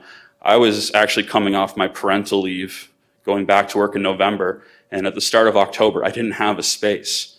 So I didn't know if it was going to be take your kid to work day for some time. But I was in a real panic, and by some miracle, we had a vacancy and we got in. But before that, I priced alternatives because, again, the subsidy being provided by the provincial government, the federal government, it doesn't apply to all daycare spaces. Some of these smaller in-home facilities, you don't get it. So if you're going to force people into that market, you're going to have increased costs there. But I also looked at in-home services because, again, sometimes it is very difficult to find any space whatsoever. So having someone into my home, and I priced it out, and at a reasonable wage of $15 an hour, looking at $2,400 a month. So again, I see action on behalf of the government moving in a positive direction, but again, I don't expect any one level to solve it, but I expect to see concerted action. Let's all move in the same direction. Again, I'm not asking you to solve the crisis tonight. I'm asking you to prevent a terrible situation from becoming significantly worse. Thank you. We do have a question for you. And as I will just mention again that we're looking at it from a land use perspective, not a daycare crisis. We do not argue with you that there is a daycare crisis. We have a couple of crises on the go, affordable housing as well. But I'm going to toss this over to Councillor Harris. Thank you, Your Worship. Quick question. Would you be open if Ashley came to you and said, look, we've heard the concerns of the residents. We want to keep traffic to a bit more of a minimum, a little bit more scheduled. Would that be something you'd be willing to do as a current attender of the daycare, to tier that drop-off time to mitigate traffic? I'm glad you brought that up because actually during the height of COVID, we were under a lot of public health requirements and the rules changed every week. And at one point we were doing scheduled drop-offs and we made it work. And I'll tell you, I'll stand on my head to make sure my kid's got a daycare space. And I think all the parents here will be reasonable and will do whatever they can to make it work. Absolutely. Well, I think you brought up a good point. It's not just one level of government's going to solve this problem, it's us. It goes beyond government, right? This is a problem in our community. We need to figure out as a community how to deal with it. And I think what I'm hearing is that there's intention here to be amenable and to try to work within the concerns the community has. Absolutely. Okay, well, thank you very much. No other questions for you. I'll take the next speaker in favor of the application. Mr. Terrio, welcome back. Do I need to say my name again? I think the clerk has it, don't you? Yes, no, he's got it. Okay, perfect. Just a couple things to add. First thing on the traffic, I think that, it's important to note that the picture that was provided was a staged scenario. And, they provided facts from February 3rd, one day. I've been doing pickups and drop-offs at this daycare for, over a year. And typically 3-4 cars, that's what's in the parking lot. There's not a lot of volume happening all at once. And, again, to Councillor Harris's point, we all wake up on a residential street and have to get in our cars and drive somewhere twice a day. Sometimes There's cars on those streets. Sometimes there's a school on the street that we live on. Maybe there's pedestrians walking. We navigate, we adjust, we abide by the rules of the road, and we do it safely. And if you're going to have a crew of people driving through your neighborhood at one point in time, well, you want them to be parents, because we have the same concerns that they do with our own streets, with our own kids, with our own lives. So certainly, these points, they're heard, they're understood, but they're not unique to this street or this situation. They're happening all day, every day. Thank you. And I will say that obviously they told us it was staged. I think it was more for council to demonstrate the actual width by car width. So I understand. I just wanted to say. appreciate you coming down again. Thank you. Okay, I'll take the next speaker. Whoever, is there anyone else who would like to speak in favor of the application?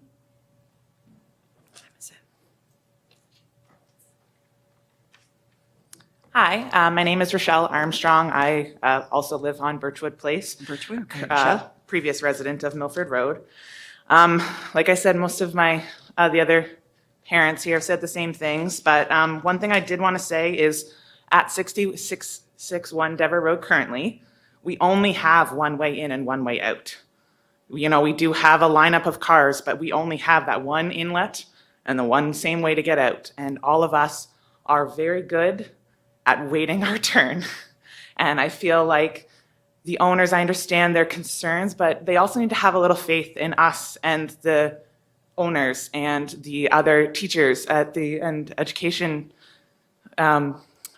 people at that daycare, that we will, and just have some faith that we will do our best to always make sure that we are safe, and that we will always make sure that we wait our turn to get in and out, as we do currently at Dever Road, where all of the spots are in a line and we only have that one way in and out. And we also share that driveway with Dr. Key's office upstairs. Oh, right, yeah, okay. All right, I don't see any questions. Oh, there is a question for you. The deputy has a question for you. Just a quick question, Rochelle. Who plows that? Does the owner of the building plow it, or the city plow it? Kenny, actually, You plow. he has a plow on his truck that I believe he uses to plow the spaces out for us. Okay. All right, thank you. Okay, that's it, thank you. Does anybody need for us to take a break? Should we take a break, or should we keep going? Like, I don't know. Keep it going? Washroom break? What? A break, short break? Okay, can I get a motion for a 5-minute this time? Okay. Okay. Counselor Hickey and Counselor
Can I call our meeting back to order?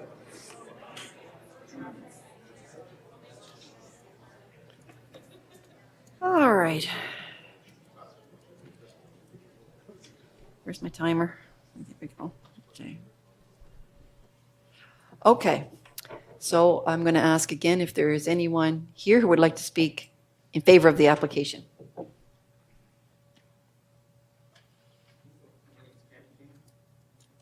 They had parking spot where they had it all, the road all blocked. I own a Ram truck and a boom truck. I could get through that spot like nothing. Just like the plow trucks. We don't have to worry because our parents are going to be off the road if the plow's coming by. Because they're all worrying because they all park on the side of the road. Because when I was checking that road all the time for 20 days, there's cars sitting on the road. I even got pictures. So they're just worrying about, you know what I mean, for the walkway. If we get a daycare in there, we could get on with the government or do something, help with it, get the walkways cleaned and stuff like that. Somebody's got to start somewheres. And, you know, if they had watched kids in their daycares before, that's great, but they don't want to give anybody else any chances. So that's all I got to say. Thanks. Thank you, Mr. King, but before you go, you're not fast enough. Councilor Radwan has a question for you. Thank you, Mayor. Hi, Mr. King. Thank you. Somebody had brought up a concern about where would you plow the snow on the property? I understand that you actually do the plowing. Can Yes. you maybe make some people feel comfortable about where you would put the snow? Well, I've been on that street now ever since we tried to get that place. And everybody plows on the sidewalk, on the street, or whatever they could with their bikes or wheelbarrow or whatever. I got that place, the gate's going to be open up and push them back off to the side. Okay. So, and plus I got to roll off too. If I have to, I put it on the roll off, we ship it somewhere else. Just like Dr. Key's office, I've been plowing that for the last 5 years. I never had no problem. I didn't have to hire big machines. I don't know if Ashley's going to speak, but I also am wondering if you guys have a plan on where to put garbage. Yes. Yeah. Probably soon we get in there, the carpenter's got to come in before we even do anything, get everything all lined up, and there's this woman comes around. She's the one to get the final. We got to get the fire marshals in, the licensed woman. I mean, we want 48. I know we can't put 48 in there, but we might could fit 42 to 45. But at least whatever she says goes, because there's a perfect baby room. There's people have been hounding us by their houses, but in back of their houses, there's big cliffs. Or really busy. This street here is a quiet street, at least we're safe for the kids. And the kids going to be all fenced in. Parents got to come and grab the kids, bring them to their vehicles, like we always do.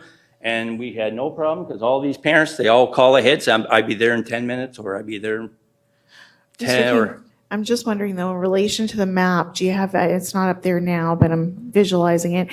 Do you have any plans on where you would put garbage outside for pickup? Oh, yeah, by the garbage, like, we're working on some more ideas, like right now, we have to take it to the dump, like, each day we got to keep it clean, because you don't want animals or rats and all that around there. But if we have to have a bin, I don't really want a bin, because the bins are like dirty. So this way here, we can start taking it to the dump every day on our way by. Like, I know they charge, what, $1, $2 a bag or whatever, but we're not going to put ours on the roadside, because you got baby diapers. It's all special in the genie bags and stuff like that, so. Okay, thank you. Also, Councillor, commercial property isn't eligible for garbage No, pickup. I know it's not. That's why And I was plus- wondering if they would have a bin put somewhere outside, because I know that was one of the concerns of the residents. 'cause- And it's not, it's definitely can't Right, be because picked up if by you the go city. look around everywhere, they got the garbage can, it's a mess. They got all these black rat traps, and you don't want that, especially around kids. And plus, we got to put a water meter on the house or something like that too, Sure, okay, thank you. so. Okay, Mr. King, thank you. Anyone else who would like to speak in favor of the application?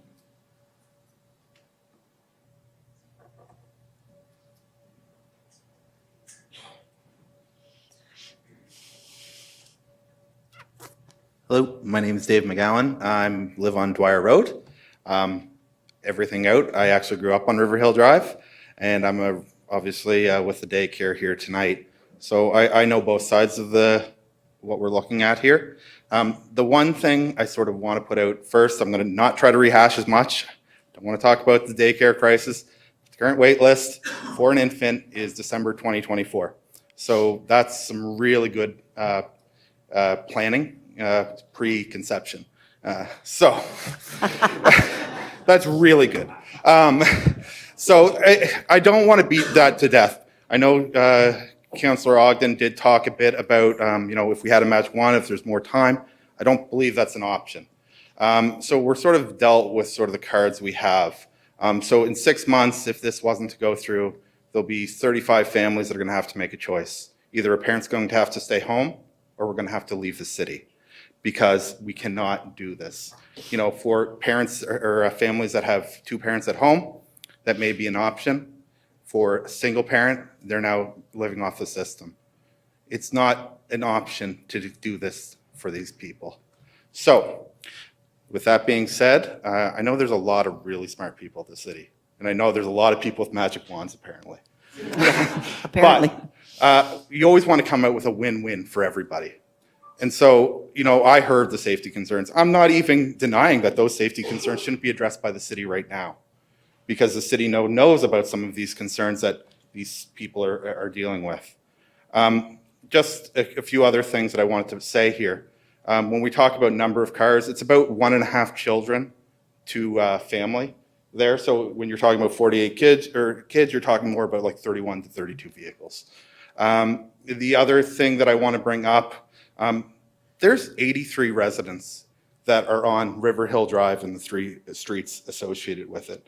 It's not like there's not traffic there already. Now I'm saying, obviously you increase traffic, obviously that's going to cause any concerns. Now, I know the city is in charge about their management of plowing, and maybe it's time to revisit that and look at, if there's a daycare, does this become a higher priority similar to what the schools are? And for me, if I was a resident right in that area that already talks about the dangers of their kids walking down there, if my sidewalk is now getting plowed, that's a good thing for everybody. If there's a proper cul-de-sac at the end of this road, that's a good thing for everybody because we're not worrying about trucks backing up down the street. So my hope is that the city uses some of these magic wands, comes up with some very good solutions that alleviates the already existing safety issues with the residents and is able to accommodate the traffic for the daycare. I know people are always sort of worried, worst case scenario. I know dealing with Ashley and Kenny, they want the residents to be accepting once they get there. They want to be good neighbors. So I know that may not alleviate everybody's concerns, and I know everybody's very passionate, and I hope we passionately bring these people in if this was to go forward. Thank you. Thank you very much. I don't see any questions for you. Thank you. Anyone else like to speak in? Oh, come forward, please.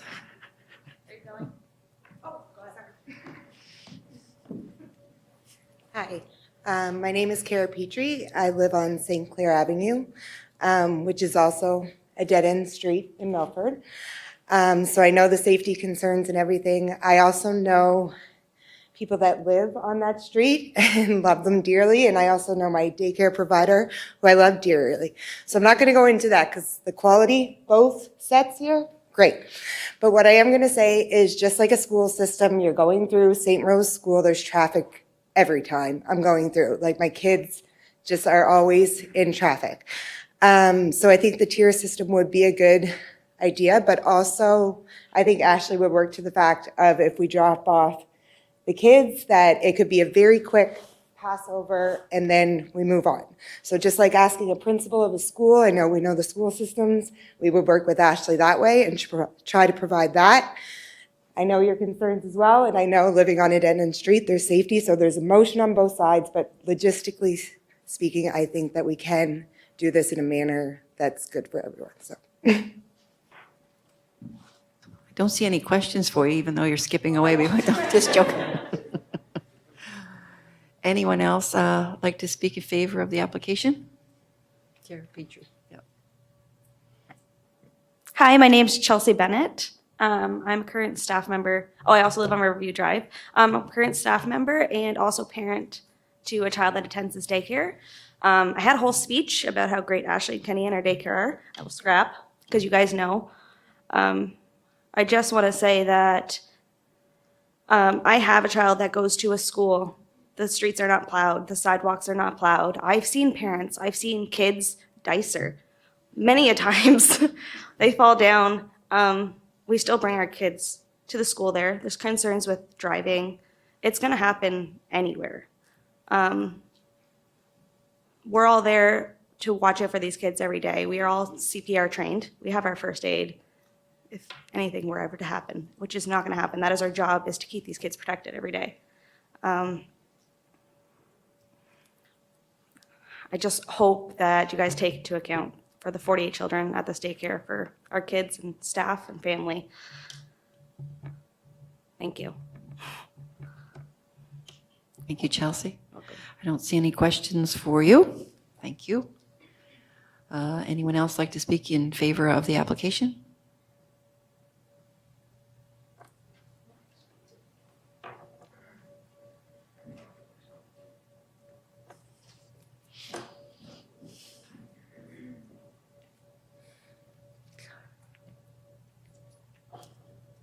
Hello again, Andrea LeBlanc. I'm a resident of River Hill Drive. I've lived in the area for many years, since '94. I appreciate the neighborhood's concerns, and I can see both sides of it. I am a parent of a child who attends Butterfly and Bumblebees, and I just wanted to get up here today and express my support for this. I can appreciate the safety concerns that the residents of Starburst Lane have brought forward to us today. And I think in the big scope of things, that's a bigger fish to fry. Whether the daycare comes to the street or not, I think there are some issues there. If there are critically ill children, crisis nurses that live on the street and things like that, maybe that priority needs to be changed. And maybe if we have a daycare on the street, there may be more gumption to make those changes for the priority level that it sits. I know the daycare parents have kind of been painted with a brush of maniac drivers and things like that, but I will assure you, we are dropping our children off to a safe place for them to be cared for all day. And as many others have said, we are not going to come onto the street like a bull in a china shop. The current owners are great people, and the neighbors, the neighborhood had spoken very highly of them in the PAC meeting.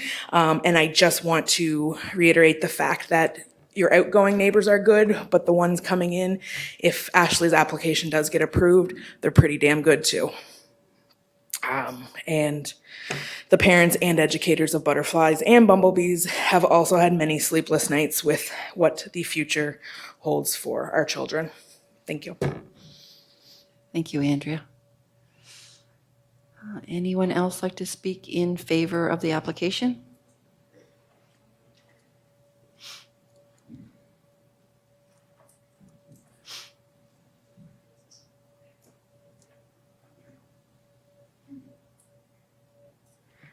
Hi, my name is Jessica Barber. I live on Downsview Drive. What was your last name, Jessica? Barber. Barber on Downsview? Okay. Yes. I'm currently an employee at Butterflies and Bumblebees, but I'm also a parent. My daughter's 2, and she attends the daycare. And I could get up here and tell you all the things I love about this daycare, but I know that you know those already. My daughter was a COVID baby. She was home with me for 2 years. They brought her out of her shell, and she is comfortable there. This is doubly important to my family. If the daycare were not to get, or were not to be able to relocate, we would be at a daycare spot, but I'd also be out a job. And while there are daycares in the city that could potentially be hiring, they're not this one. And I have worked in other daycares, and Ashley and Kenny go above and beyond for their staff. They make sure that we are appreciated. in everything that we do, and every obstacle, every hardship that's been handed to Ashley throughout this whole process, she has handled it. And I fully believe that no matter what gets thrown at her, she's going to handle it, and we're going to find a way to make this work. Okay, before you leave, Councillor Killen has a question for you. Hello, thanks for coming tonight. So now we're 2 for 2 on parents who work there and also have children there. So how many more staff have their children at the daycare? Do you happen to know offhand? One other. So there's 3 altogether? 3? Yeah. Yeah. Okay, 3 so of that's us. 3 cars that are coming to work and the babies are in tow. Okay. Good Yes. to know. Okay, that's all. I don't see any more questions for you. Thank you. Okay, thank you. You're going to come forward. I'm Katrina Hetherington, and I'm just here to agree, and I support Ashley's daycare. Well, that's quick, Patrina. Thank you. Okay. All right, thank you. Anyone else like to speak in favor of the application?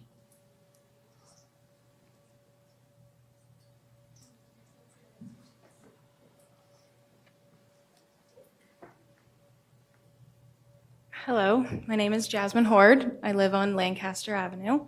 I'm a parent and a staff with Ashley. And a lot of our conversation has been a lot about safety, parking, the concern of the plows and the garbage trucks and those items. The black line obviously on this picture shows the fence and around the area. So when parents are dropping off, you can see that that little opening where the cars go in are just that spot will be open. Parents know how to drop off their kids, and obviously worst case scenario things happen. But with them adding that fence plus the fence around the initial daycare, we are addressing those safety concerns. When it comes to plows and garbage trucks, I'm not sure, maybe someone else knows how often they go down that road. I don't believe it's 5-6 times a day. It's garbage truck is every other week, I believe I heard someone say. So we are aware of those days that the garbage truck has to go up and down that road. Plows, the plow is right now, it's a priority 4. So as far as I'm concerned, it doesn't go down very often.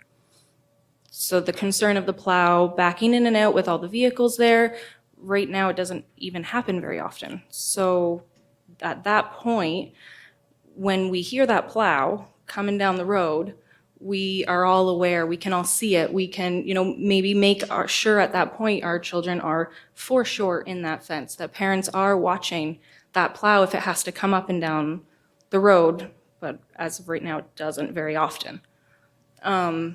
With us being on that road and it being a priority 4, it would be awesome if the residents of that area and us can come together and maybe see all your lovely faces again. I'm not sure how this goes, and maybe make it a priority 2, a priority 3. I'm not really sure how that goes, but Ashley and Kenny and all of us, we're very open to working with their concerns.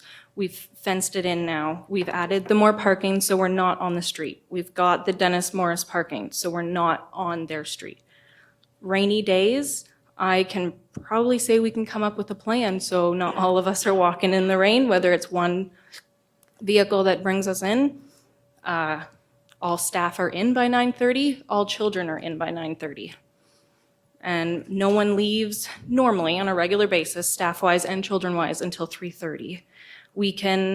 There's a very large portion of the day that no one is on that road other than residents. 99% of us, I think I might be the only one that gets takeout for lunch these days. We're all together at lunch. We're not leaving on our lunch break, and even if we're here, we're nowhere close enough for someone to grab for lunch. We are there. Once we're parked, we're parked. In the wintertime right now on Dever Road, we don't do walks because the sidewalks are very rarely plowed. Or if they're plowed, it's very poorly. Our walks are very, very limited in the wintertime as it is. So being there and having the sidewalks not plowed is nothing new for us than where we are now. But that's all I have to say. Okay, all right. Thank you. I don't see any questions for you. Thank you. Anyone else want to speak in favor of the application? Is there anyone else here who would like to speak in favor of the application?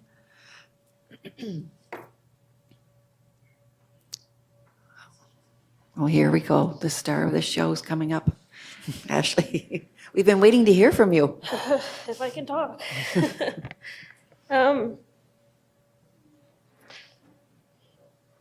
only thing I have to say, we do have another piece of property that is going in behind the house. It's going to take away the parking concern, the garbage concern, the play yard concern. I know how big spaces need to be so kids can play. I've been working my you-know-what off this last, I don't even know how long it's been.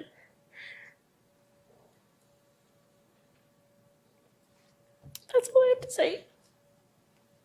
Thank you, Ashley. And I know that staff's had a conversation with you about that. And, I do want to commend you on running an excellent daycare. You've had a lot of parents show up tonight, and that must be very gratifying for you to have that support, I would think, from your clientele. So I'll ask once more if there's anyone here who would like to speak in favor of the application. So if, what? Oh, sorry. Never mind. Ashley, you have to come back up here. I'm sorry, we have some questions for you. So I've got the deputy is first up for questions. Ashley, how many people are on your waiting list? It's in the 60s, Babies alone is 64. 64? That's just babies. Just baby. So you have a larger waiting list than, how many altogether? I'd say at least 140. 140. That's 3s, 4s, 2s. How long have you been at, you have 48 in your daycare now? How long have you been at 48? We've been full for as long as I can remember. So since you started your business? Yep. Which is? how 6 many- years ago. How many? 6 years ago. 6 years ago. So if this opportunity comes up and you've got a wait list of 64 just babies, would you consider looking at a situation where you could take 100 kids instead of 48 or 30? And hiring more people and, giving more families the same opportunity you're giving your families now? I would, as long as it's not another lease property, because I'm not going through this again. Okay, but I'm just saying that that opportunity could present itself, and you'd be very happy to take a look at it. Yep. Okay. All right, thank you. You're welcome. Councillor Killen has a question for you, Ashley. Thank you, Your Worship. So Ashley, thank you so much. And listen, I'm always the one that cries in this room, so thank you for doing this for me, because I really appreciate that. I've done this for everybody. No, listen, emotion is okay. It's all good. So thank you for being here and for continuing on this journey. Could you tell us how you arrived here? So how did you come to the conclusion that Starburst Lane was the best property for you, could have this many kids? Sort of all these hanging questions of people wondering, well, why this spot? Why our street? So can you help us with that one?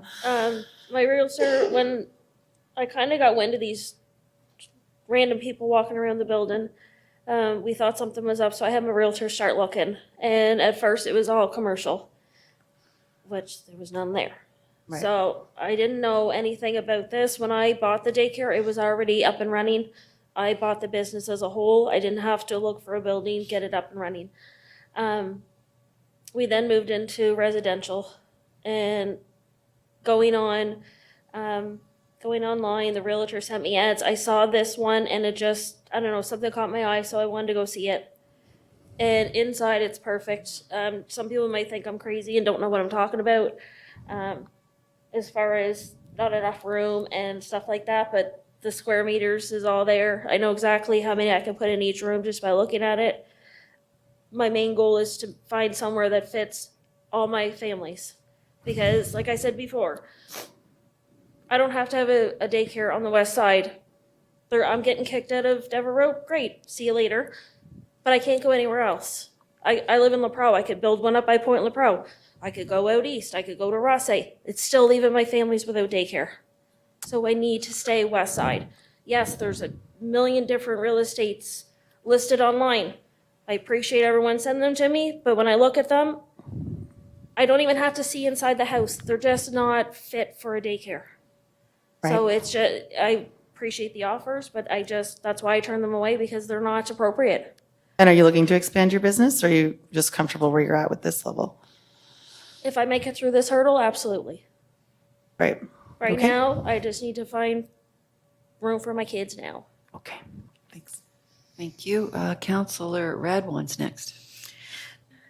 So Ashley, I'm just wondering, how many families would you have that would have at least 2 children? Oh my goodness. We have a lot of siblings. Just trying to get an idea of how Probably many at least cars. 12 or 15. Okay. Yeah, so we have there's- quite a few siblings. Okay, so, I mean, so I'm just trying to get an idea of how many cars actually would be driving in there, because that doesn't mean, if it was 48, it wouldn't be 48 cars, because there's No, some it's people. probably roughly like around 30 or something. I don't have the exact number, but And, I mean, you're open, I think, from 9 till 6, right? Is it 7 till 6. 7 till 6. So I would just think that parents must be already dropping their kids off at different times. Yep. So can you give me an idea of like how many would be dropping them off at 7, 8, 9, like? Usually at 7, there could be 3 or 4 cars sitting just outside at that time, and a few more will come in at 7:30, and then it's kind of a dead zone between 7:30 and 8 o'clock. It'll pick up again, slows down again until about 8:30. It's just kind of sporadic. Okay. Yep. And I mean, obviously, like, you've been in business quite a while. How long has it been? I've owned this daycare for 6 years, but I've been in daycare for 13. Okay. No, that's good. That just kind of gives me an idea. And we talked about snow removal and garbage. I mean, were you thinking that you might have storage for garbage outside? I'm just trying to see how that would look. You're not, Well, I'm hoping with the back lot that we were getting, it's going to be able to move everything backwards. So we're not going to be looking for space or trying to figure out where we can, shove a box in the corner for garbage until Kenny takes it to the dump that day. It's going to be, I think it's a little over 1,000 square feet that we're going to gain by this back property. So I think it'll be very beneficial. And staff can park right on site. and you had mentioned that people were helping you trying to find another spot. Was that Envision or? Envision, parents, random people, real estate people were sending me links on Facebook. Like, just when it hit the newspapers, everyone was trying to pitch in to help. I mean, I've Googled to see what commercial space is out there. So I saw like 3 properties for sale over $1 million and another one that's out at the industrial park, and I didn't see anything else. Is No, there? there's a commercial property on Fairville Boulevard, it's $22,000 a month. Daycares don't make that much, sorry. That's a Okay. no-go. Thank you. Counselor Ogden? You said you would be open if you could find the right place and maybe even expand your business. One thing this hearing has done is certainly drawn public attention to the need for daycares. But it's also drawn attention to your need and your parents' need. So again, I get into this thing about time and everything else, that maybe that we will have time to find an alternate site that would please everybody, especially with all this attention that's being drawn to it. So, but you are open to another site if it's possible, if it's the right site. Another site, I don't think starting now, looking for another site, we don't have enough time. Because the rezoning process itself is 3 to 4 months. To get it licensed, it's 6 months to a year. So that's not a long enough time frame to get my family safe. Okay, well, there's good rules and bad rules, and rules are sometimes meant to be broken, or be flexible anyway. But you would be open to something that if we could, you would be? Okay, thank you. You're welcome. Counselor Sullivan? Oh, Thank you, Your Worship. Thanks, Ashley. Just a quick one. Has the clock started ticking yet? Have you received the official notice? It's supposed to be coming March 30th. Okay, thank you. Counselor Harris? So I know it's not something we can consider tonight. You mentioned that there's an additional piece of land you're looking to acquire. Mhm. I think the only thing I want to bring up about that is it does sound to me that you're still trying to find ways to mitigate concerns. Whether that goes through or not, we can't rule on it because it's Yep. not here before us. Yep. But it tells me you're going out of your way to mitigate those concerns. You've mentioned, or parents have mentioned openness to tiering drop-offs. You've already done that during COVID, scheduled drop-offs. Yep. You know, there's been mention of desiring to be good neighbors to those who Absolutely. are there and everything like that. So I guess, is there anything else that you want us to know about some of these features that are kind of floating around or concerns before we sign off? I think we've kind of touched on everything possible. This has been a nightmare of a situation. I just hope we can come to a resolution. Councillor Radwan, over to you. Yeah, I just had one more question. Just wondering, Ashley, if you have talked to a contractor and had them in the home to see how long it would take for you to do your renovations. No, my process lately has been one day at a time, one task at a time. Yeah. If I want to be can honest. understand. My Yeah. husband has been, this wall's coming down. I said, I don't want to talk about that right now. We need to get through this first. Yeah, I'm a business owner too. I understand. Thank you. Yep. Okay, that's it for questions for you, Ashley. Thank you. Okay, so if I have no one else who would like to speak in favor of the application, I'm going to close the public hearing. Okay, so we'll close the public hearing. And then I will ask my team here if they have any questions, because they've questioned everybody here. If they have any questions for staff. So I have Councillor Harris up for questions for staff. And Eva, if our questions are, like, I know we're doing land use or whatever here, don't feel you have to, I guess I'm just trying to keep it within scope, because I think we're pretty strong. We understand that there's a daycare crisis, like we know, and we get the residents, and I will say that I don't feel that the residents have painted the daycare and the people that use it as maniac drivers. I think it's just volume, so we're just trying to process all of this. So we'll get started with the questions. So Councillor Harris, over to you first. Thanks, Your Worship. Hopefully I can get those 40 seconds back. What? I said, hopefully I can get those 40 seconds back that you stuck them on a timer here. No, no, you're getting that 40 seconds back. You always take your 3 I know, minutes listen, there. I Don't you know. worry about that.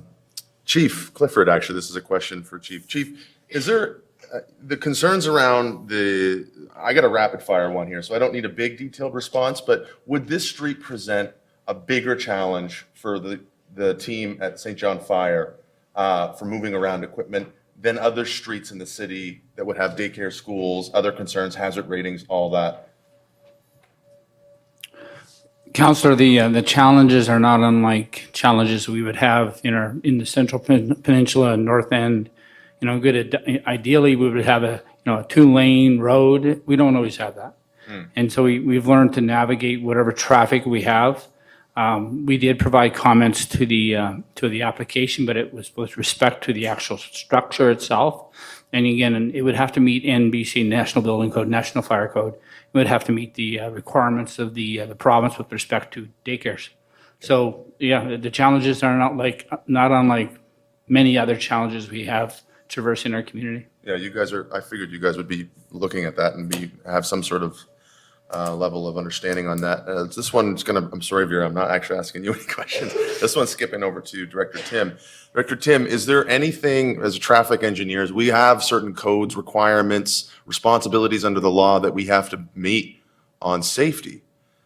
Is there anything now with this building being there, not parking? I get it, parking is this ambiguous entity that we keep talking about because we have bylaws and minimums layered over land use planning, and this is a gray area. And we're doing our best to try to figure out what's going to make the most sense. But from a hazard rating around traffic and pedestrian safety, does this street get us to a critical level of hazard compared to other pedestrian concerns that you would look at from a traffic engineering perspective? Sure, it's a pretty open question, Councillor, but I'll try to do my best. I guess first of all, in terms of where I'm coming from here, I've been the city's traffic engineer for 15 years and 10 years involved in public works operations, including plowing. So I've been kind of on both sides of the operation. I guess one of the things I'll start with, one of the issues around this particular development file is the data. The analysis that was done for this file was all based around the 48 spaces that are being proposed for this location. None of the analysis or my analysis based on that was done based on the 30. So everything I'm going to talk about is based on the 48 because that's what I know and can comment on. Maybe I'll start with some basic, I guess, math or simplify it first. The number of on-site parking spaces are identified with this current site plan, and I do give credit to the applicant for making some changes to mitigate some of the issues. But at the end of the day, there are 8 spaces off-street identified with this proposal. My understanding is staff parking requires about 10 spaces for parking, and the number of drop-off locations in the range of 4 to 6. So from a pure capacity perspective, this site does not provide enough available parking on its site. It's already been commented previously that the options at the Dennis Morris Community Center is not viable for a few different reasons, both from an enforcement perspective, but also a practical perspective of expecting people to walk that far, which is about 400 to 600 meters across unplowed sidewalks to get from this location to the Dennis Morris Community Center. Okay, so then we say, well, what do we do with the remaining spaces that are required for this? And then you say, well, the only available option at that point is on-street capacity. So first of all, under the rules of on-street parking, we don't have the ability to restrict parking related to a specific property. It's all based on what's permitted for any type of vehicle that's on the roadway. It's already been identified by the applicant's consultant, engineering consultant, that in order to provide on-street parking for this facility, it would require or recommended to have no parking on one side of the street. That, if that went through as is, would alleviate the issues around the width of the street that were presented in some of the previous photographs, but wouldn't necessarily fully eliminate those. And you still have the narrow width problem. And we haven't talked at all about any type of on-street parking that are required by the residents that are there. Because under that scenario, you'd be losing all parking on one side of the street for residents, and like I said, have to be shared on the other side of the street between the daycare and residents. The fact is that this is a dead-end street. It does not have a properly built cul-de-sac. As mentioned by Ms. Madsen, this road was intended originally to be a through connected street on Barmore Court. There's actually not enough property, in my view, to actually put a properly built cul-de-sac at the end of the street. And on top of that, you'd have to consider the actual capital costs of building that cul-de-sac at the end. So we're faced with an issue of if there's any on-street parking required for the street. And as we can see with proposal here, even the on-street spaces take up the width of the driveway that's available. Those would have to be accommodated either in an adjacent driveway or by trying to do a multi-point turn at the end of the road. It is true, again, I've been in public works for 10 years, that our garbage trucks, which by the way, every 2 weeks, travel this road and have to back out. And as the video showed, it is true that when we try to fit a plow truck up there, we have to back it out. That's 100% factual. In terms of the driveway variance that's proposed with this application that's up there now, the requirement in the zoning bylaw, I believe, is 7.4, 7.5 meters for residential driveway. This would allow a 15-meter width access for this property. There are reasons why we put in place restrictions for access to a property. It limits the access points between other vehicles and people trying to get in and out of the driveway. And in this case, as you can see, there is a sidewalk, which, as pointed out, is not plowed in the wintertime, but is obviously used in the summertime. It would be conflict points, multiple ways for pedestrians to be using that sidewalk. In addition, the other reason why limit access onto the street is because of the plowing issues that were talked about. At the end of the day, when we plow that street, was a windrow placed across driveways, and in this case here, there'd be a wider windrow placed across the wider driveway. So all in all, from a pure transportation perspective, and again, I only come up for transportation. There's a lot of considerations council has to make in making this final decision, but from a pure transportation perspective, there are either lingering questions, in my view, or considerations that it is pointed out that council needs to give strong consideration towards. Whether it's now or later on, I can provide a few more details around plowing and maybe answer some of the questions that were raised around promises around sidewalk plowing in the past. But I'll leave it for now if you want. Okay, thanks. Councillor Norton, over to you. Thank you, Worship. Councillor Harris kind of got ahead of me on in the queue, but I did want to, through you, ask the commissioner, through Commissioner Hamilton, when looking at these applications, we have things like safety, snow plowing, parking, amount of daycare services that are available in a community. The application before, I was looking at, look, what's better, a pharmacy or a daycare, and a menu of items. But what is it that council's considering, just for the public benefit and for our reminder, what exactly is it that we are looking at to make a determination this evening? Your Worship, through you to Councillor Norton, that's a great question, and certainly overall, council is really charged with looking at matters of land use. So you're evaluating tonight, is this proposal consistent with the policies in your municipal plan? And your municipal plan and zoning bylaw documents are not static. They are changing documents. They give you the authority to consider rezoning proposals and the policies under which you would evaluate them. So there are tools to manage community change, and in evaluating that, really the lens is on a number of factors. First of all, is the land use appropriate for the area? Does it contribute positively to the neighborhood? Is the site suitable? What are some of the impacts on municipal services? Those are some of the dimensions that you look at. Compatibility with surrounding land uses. That's really the focus. I think it was mentioned earlier that there are a number of issues that certainly have come up tonight that, while they're valid points, are not within the scope and the confines of land use considerations. So these would be things like, the business, is there a valid business plan for the development? What are the nature of the real estate agreements or other site considerations? What other considerations are there to do with other levels of government, licensing, those kinds of things? Those would be outside of scope of your current consideration. So I do urge you to focus. I know it is a difficult file with concerns on both sides, but really it comes down to, is the proposal consistent with the policies in your municipal plan?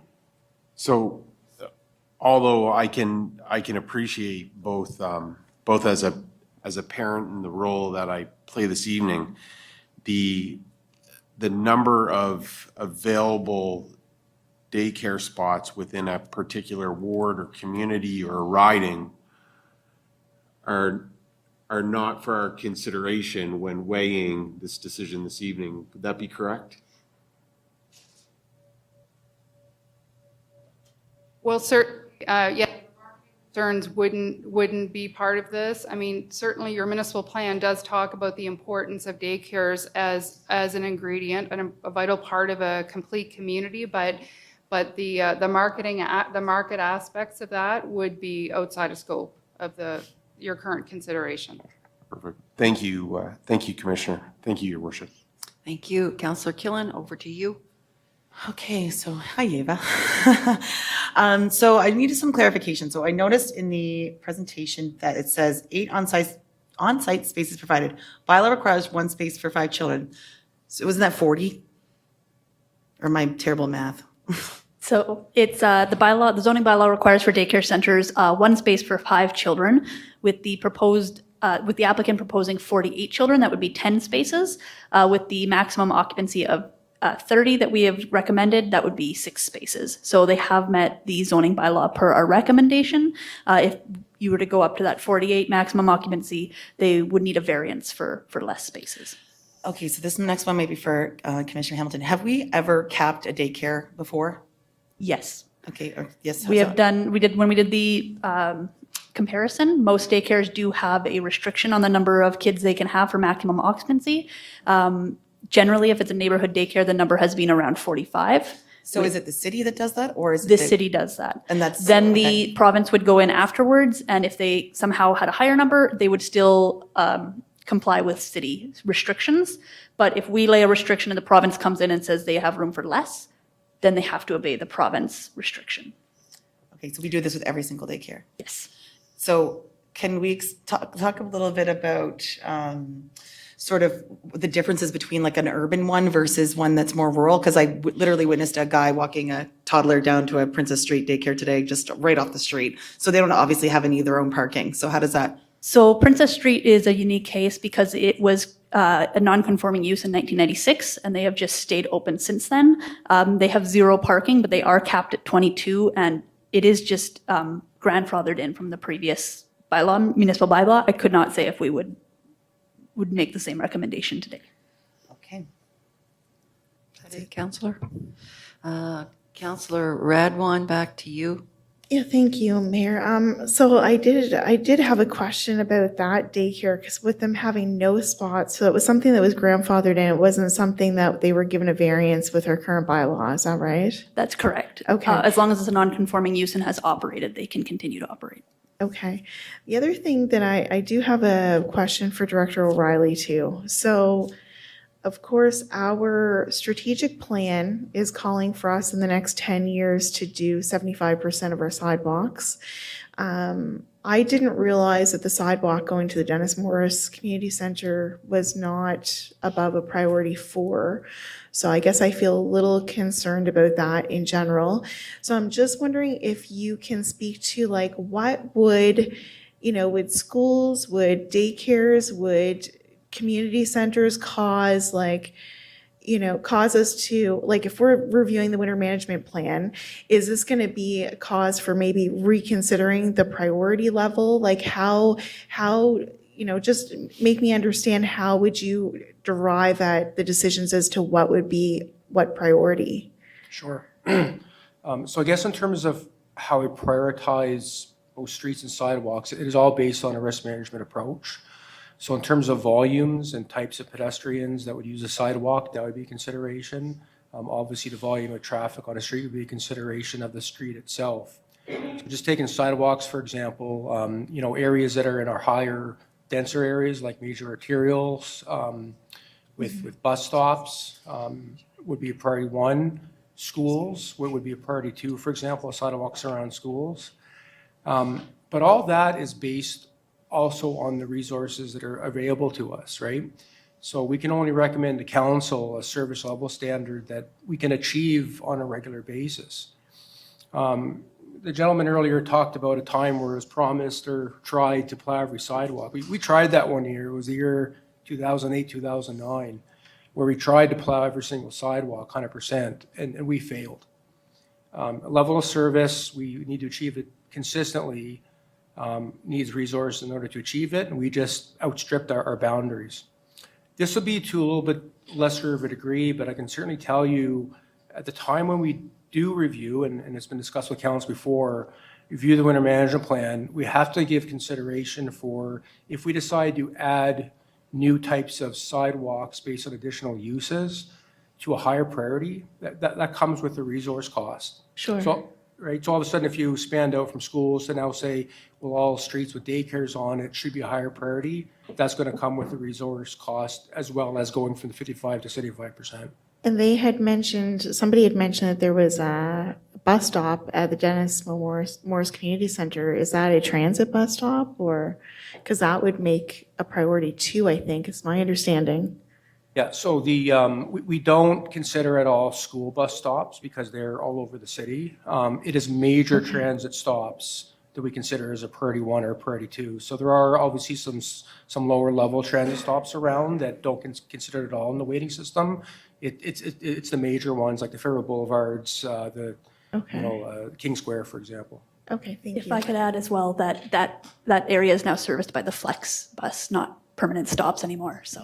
Okay, thank you. Okay, so before I go to Councillor Harris, I'm going to need a motion to go till tomorrow. Just joking, just go till 10. Go past 10. Yeah, Councillor Hickey and Councillor Radwan. It is 10, isn't it? Yeah. On the question, all in favor? Opposed? We got one opposed. Motion carried. Councillor Harris, back to you. You had a question for staff? Yeah. Okay. Oh, sorry. Thanks. This is a question to City Clerk. The government sets the regulations on daycare space. We have Ashley here telling us this space meets a level of requirement. You mentioned it may not be 48 the provinces establishes. Are we able to adopt a motion here, not a motion, sorry, move staff recommendation, but to build in flexibility around that cap? I'm just wondering how we would go about doing that procedurally, because staff have a recommendation to cap it at 30. There's potential for increased mitigation. We don't know where it goes. I know we can't consider it, but staff can consider it based on the criteria that's set tonight. And so if they find a way to improve that standard, I don't want this to be locked in with a Section 59. This council has to re-examine. So is there, maybe it's City Clerk, I shouldn't put you on the spot if it's Jacqueline Hamilton, but is there a way for us to build in some flexibility there? I would recommend that the Commissioner Hamilton respond to this particular request. Your Worship, through you to Councillor Harris, I guess we'd have to be clear. We'd have to be clear what were you trying to achieve with providing flexibility. And I think with these conditions, you really have to be somewhat prescriptive. It's not really performance-based approach here. Like the evaluation process that we've gone through is based on the proposal and what we know is needed to mitigate the impact. So. Right. I think I'd need a little bit more clarity on Okay, what it so is that you're let's- trying to achieve. So the mitigating or the hemming in of the cap has been based off of parking. Concerns around number of spots parking based on some bylaw and our inability to truly enforce parking off street. So that's part of the situation here. If they increase the spaces on that land, however it happens, to 14, 12 units, can the cap float with the criteria we've established in our planning around 5 students or 5 daycare kids per parking space? Knowing that the government will give us a ceiling of what is legally required, is that something that we can do tonight? Because I don't see any reason why we should set a cap that is somewhat arbitrary and with knowing that there could be a change in the future. What I would offer is that there is limited flexibility on that site to accommodate moving that cap. And, it is very much based on the parking consideration. So based on what we know today, the site is very constrained, and it wouldn't be my recommendation that you increase that at this point in time. No, it's fine. I'm just wondering, can staff consider it? If they increase the parking that's accessible to that unit, is staff able to consider it and change the cap without actually going through a rezoning process? Well, not if it's written into the Section 59 So then condition. fair enough. I'll move staff recommendation without the cap of rezoning it. So I'll move the recommendation as is for rezoning with no cap. Councillor Sullivan? Oh, hang on, we got to get your, Thank you, Your Worship.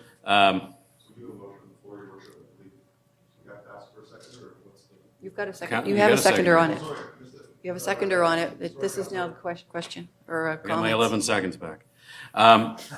So I'll be voting against the motion, and here's why. And it is with great empathy to everything that we heard in the public hearing. Actually, first of all, most people were very respectful in what they presented, and I appreciate that. I also appreciate that everybody in the room, I think almost everybody in the room, are taxpayers and have a stake in what happens. At the end of the day, the proposal that is on the screen right now is what is before us for consideration. And I guess here are my concerns, and especially with the motion without a cap. There's nothing that can be mitigated right now about big trucks backing down the road. And it is a safety concern, whether it be for people, residents, children, property, and the more vehicles that are going to be there.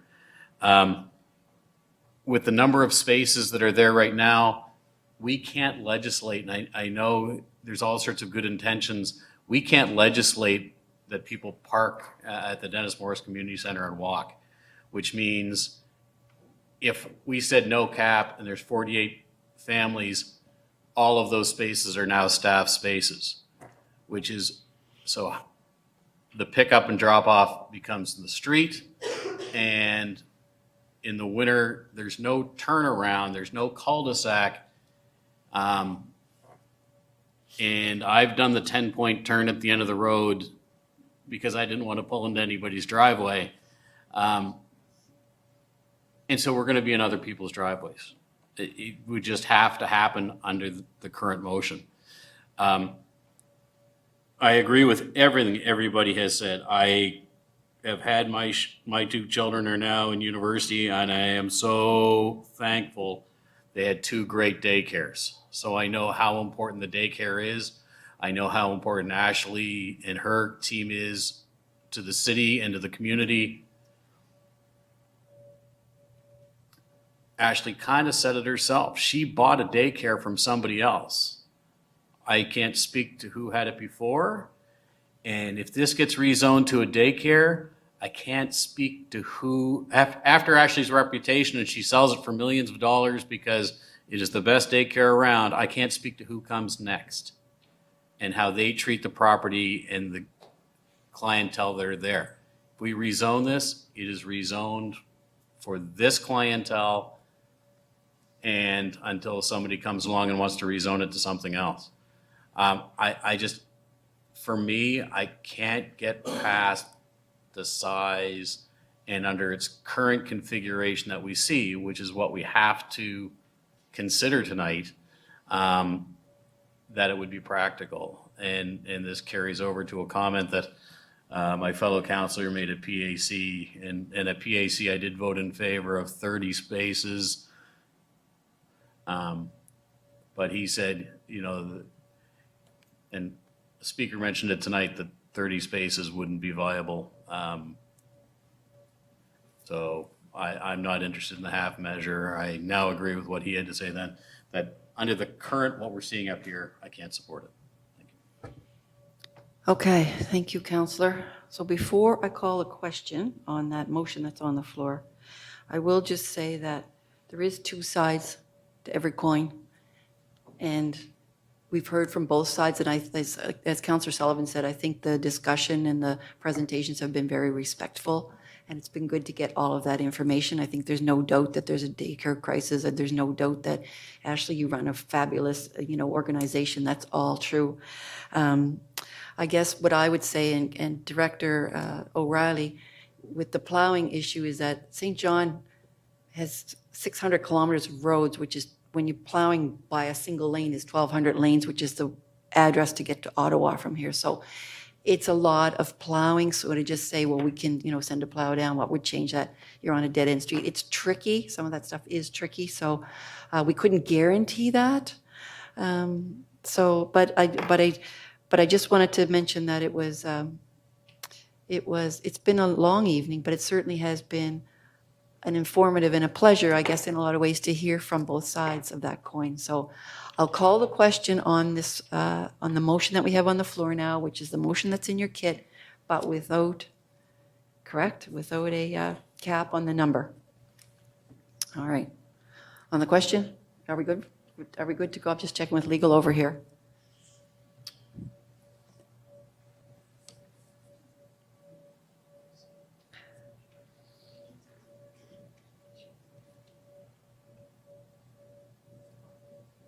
I just want to make sure that we can actually do it. I mean, we've had this in our kit, and this is a change, so it's a motion kind of on the fly, which doesn't give us really a chance to think about it. We had a recommendation, but anyways, we'll see. Are we good calling the question? Okay, so on the question, all in favor? What have I got? And opposed? 1, 2, 3, 4, 5. How many? Oh, 6, okay. So I got 6 opposed, so that motion fails. Your worship, may we just, for the record, state the names of those opposed? Those 4, and the deputy and Councillor Ogden.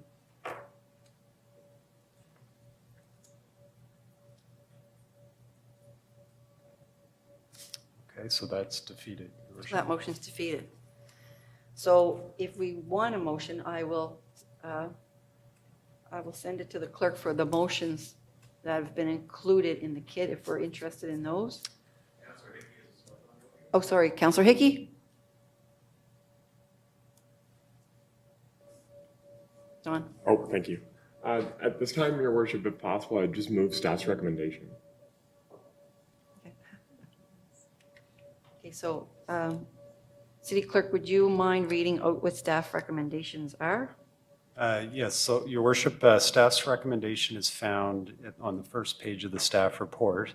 And this is to give first and second reading to this particular rezoning, and as well as approve the Section 59 conditions in principle. The official Section 59 conditions would come back at the following meeting for an official approval. But so the motion the councillor's proposing is as written in the staff report. All right, I just got to get back into my kit. It's expired. Okay.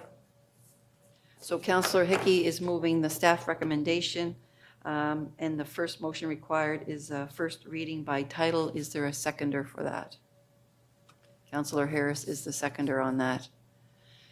On the question, all in favor?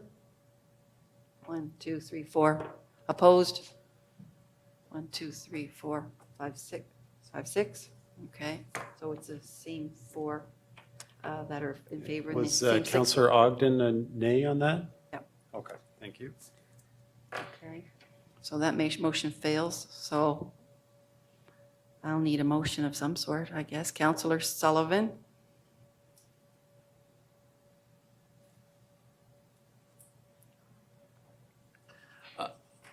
I'll move that the application be denied, but if there's a seconder, I would like to speak to it for a brief moment. Okay. I moving that the proposal in front of us be denied. My hope is there was some hints tonight that there might be an improved proposal that might be out there. And I guess I would just say as a bit of an editorial for our staff, if there was one, just to encourage our staff to work with the proponent to get it before us forthwith. Thank you, Councillor. So on the question, there's a motion to deny. Councillor Ogden, you had a question?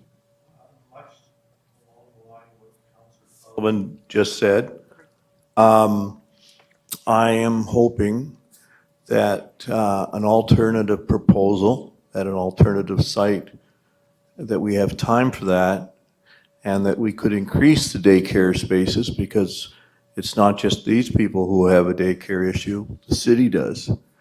But we also have concerns about safety. And I would like to see us find a harmonious place I'm not sure, Ashley, if you looked at, just went off my mind about Good Shepherd Church or St. Rose Church.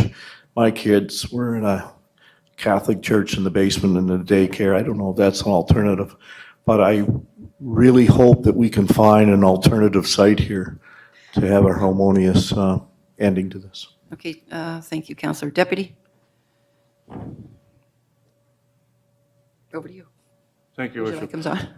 Just a quick question to staff. Is Envision St. John working on this file? Through your worship, yes, Envision St. John is engaged, and they have been working with the applicant. Okay, perfect, thank you. Councillor Killen, over to you. Beyond being very disappointed in what just happened, Commissioner Hamilton, can you tell us what's next? So if what happens when a proposal like this is denied, can you explain to the public what happens now if she were to come back with a different proposal for the city?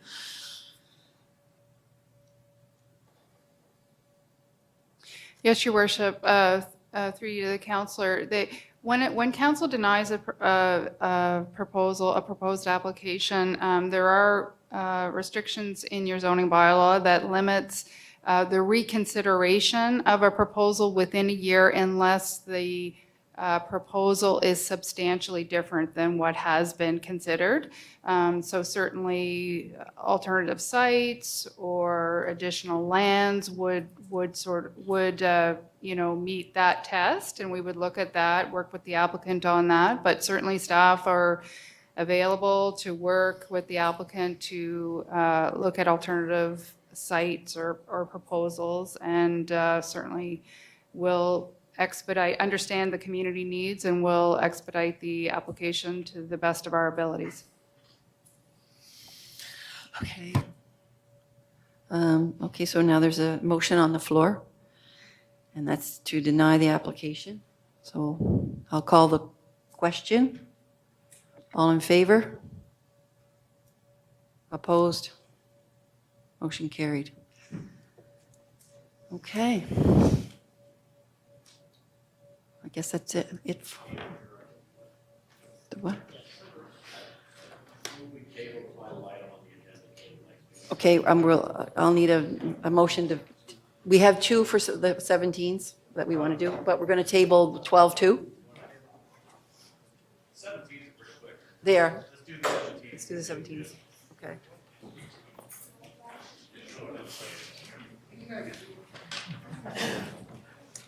Would you want me to wait a second?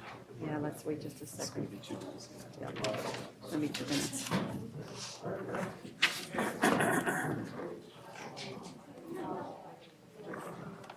Well, I wouldn't have predicted that. It's a surprise. Oh, thank you.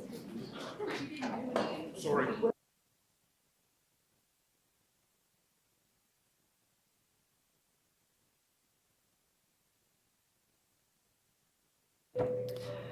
Okay, we're going to finish off the last couple of items. We've got 2 items that need to be dealt with tonight, and that's in the 17s.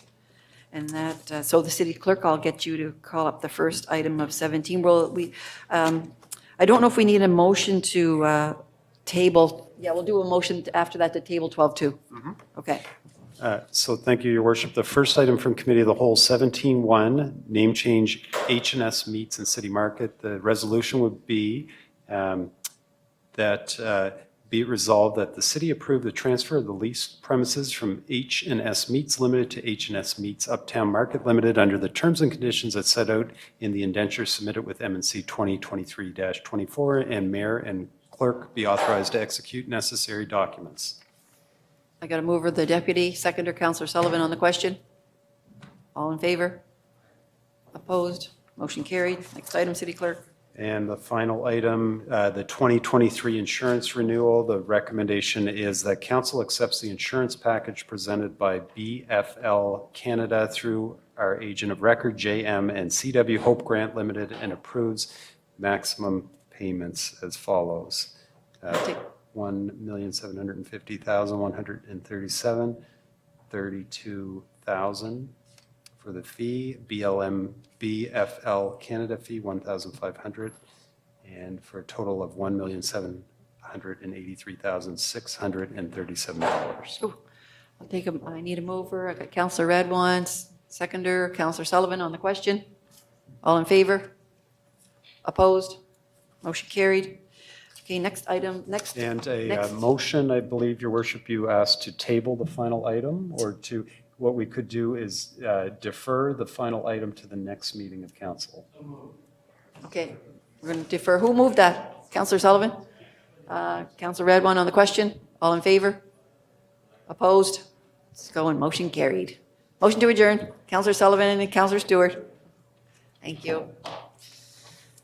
Good night, everyone. It was an emotional one.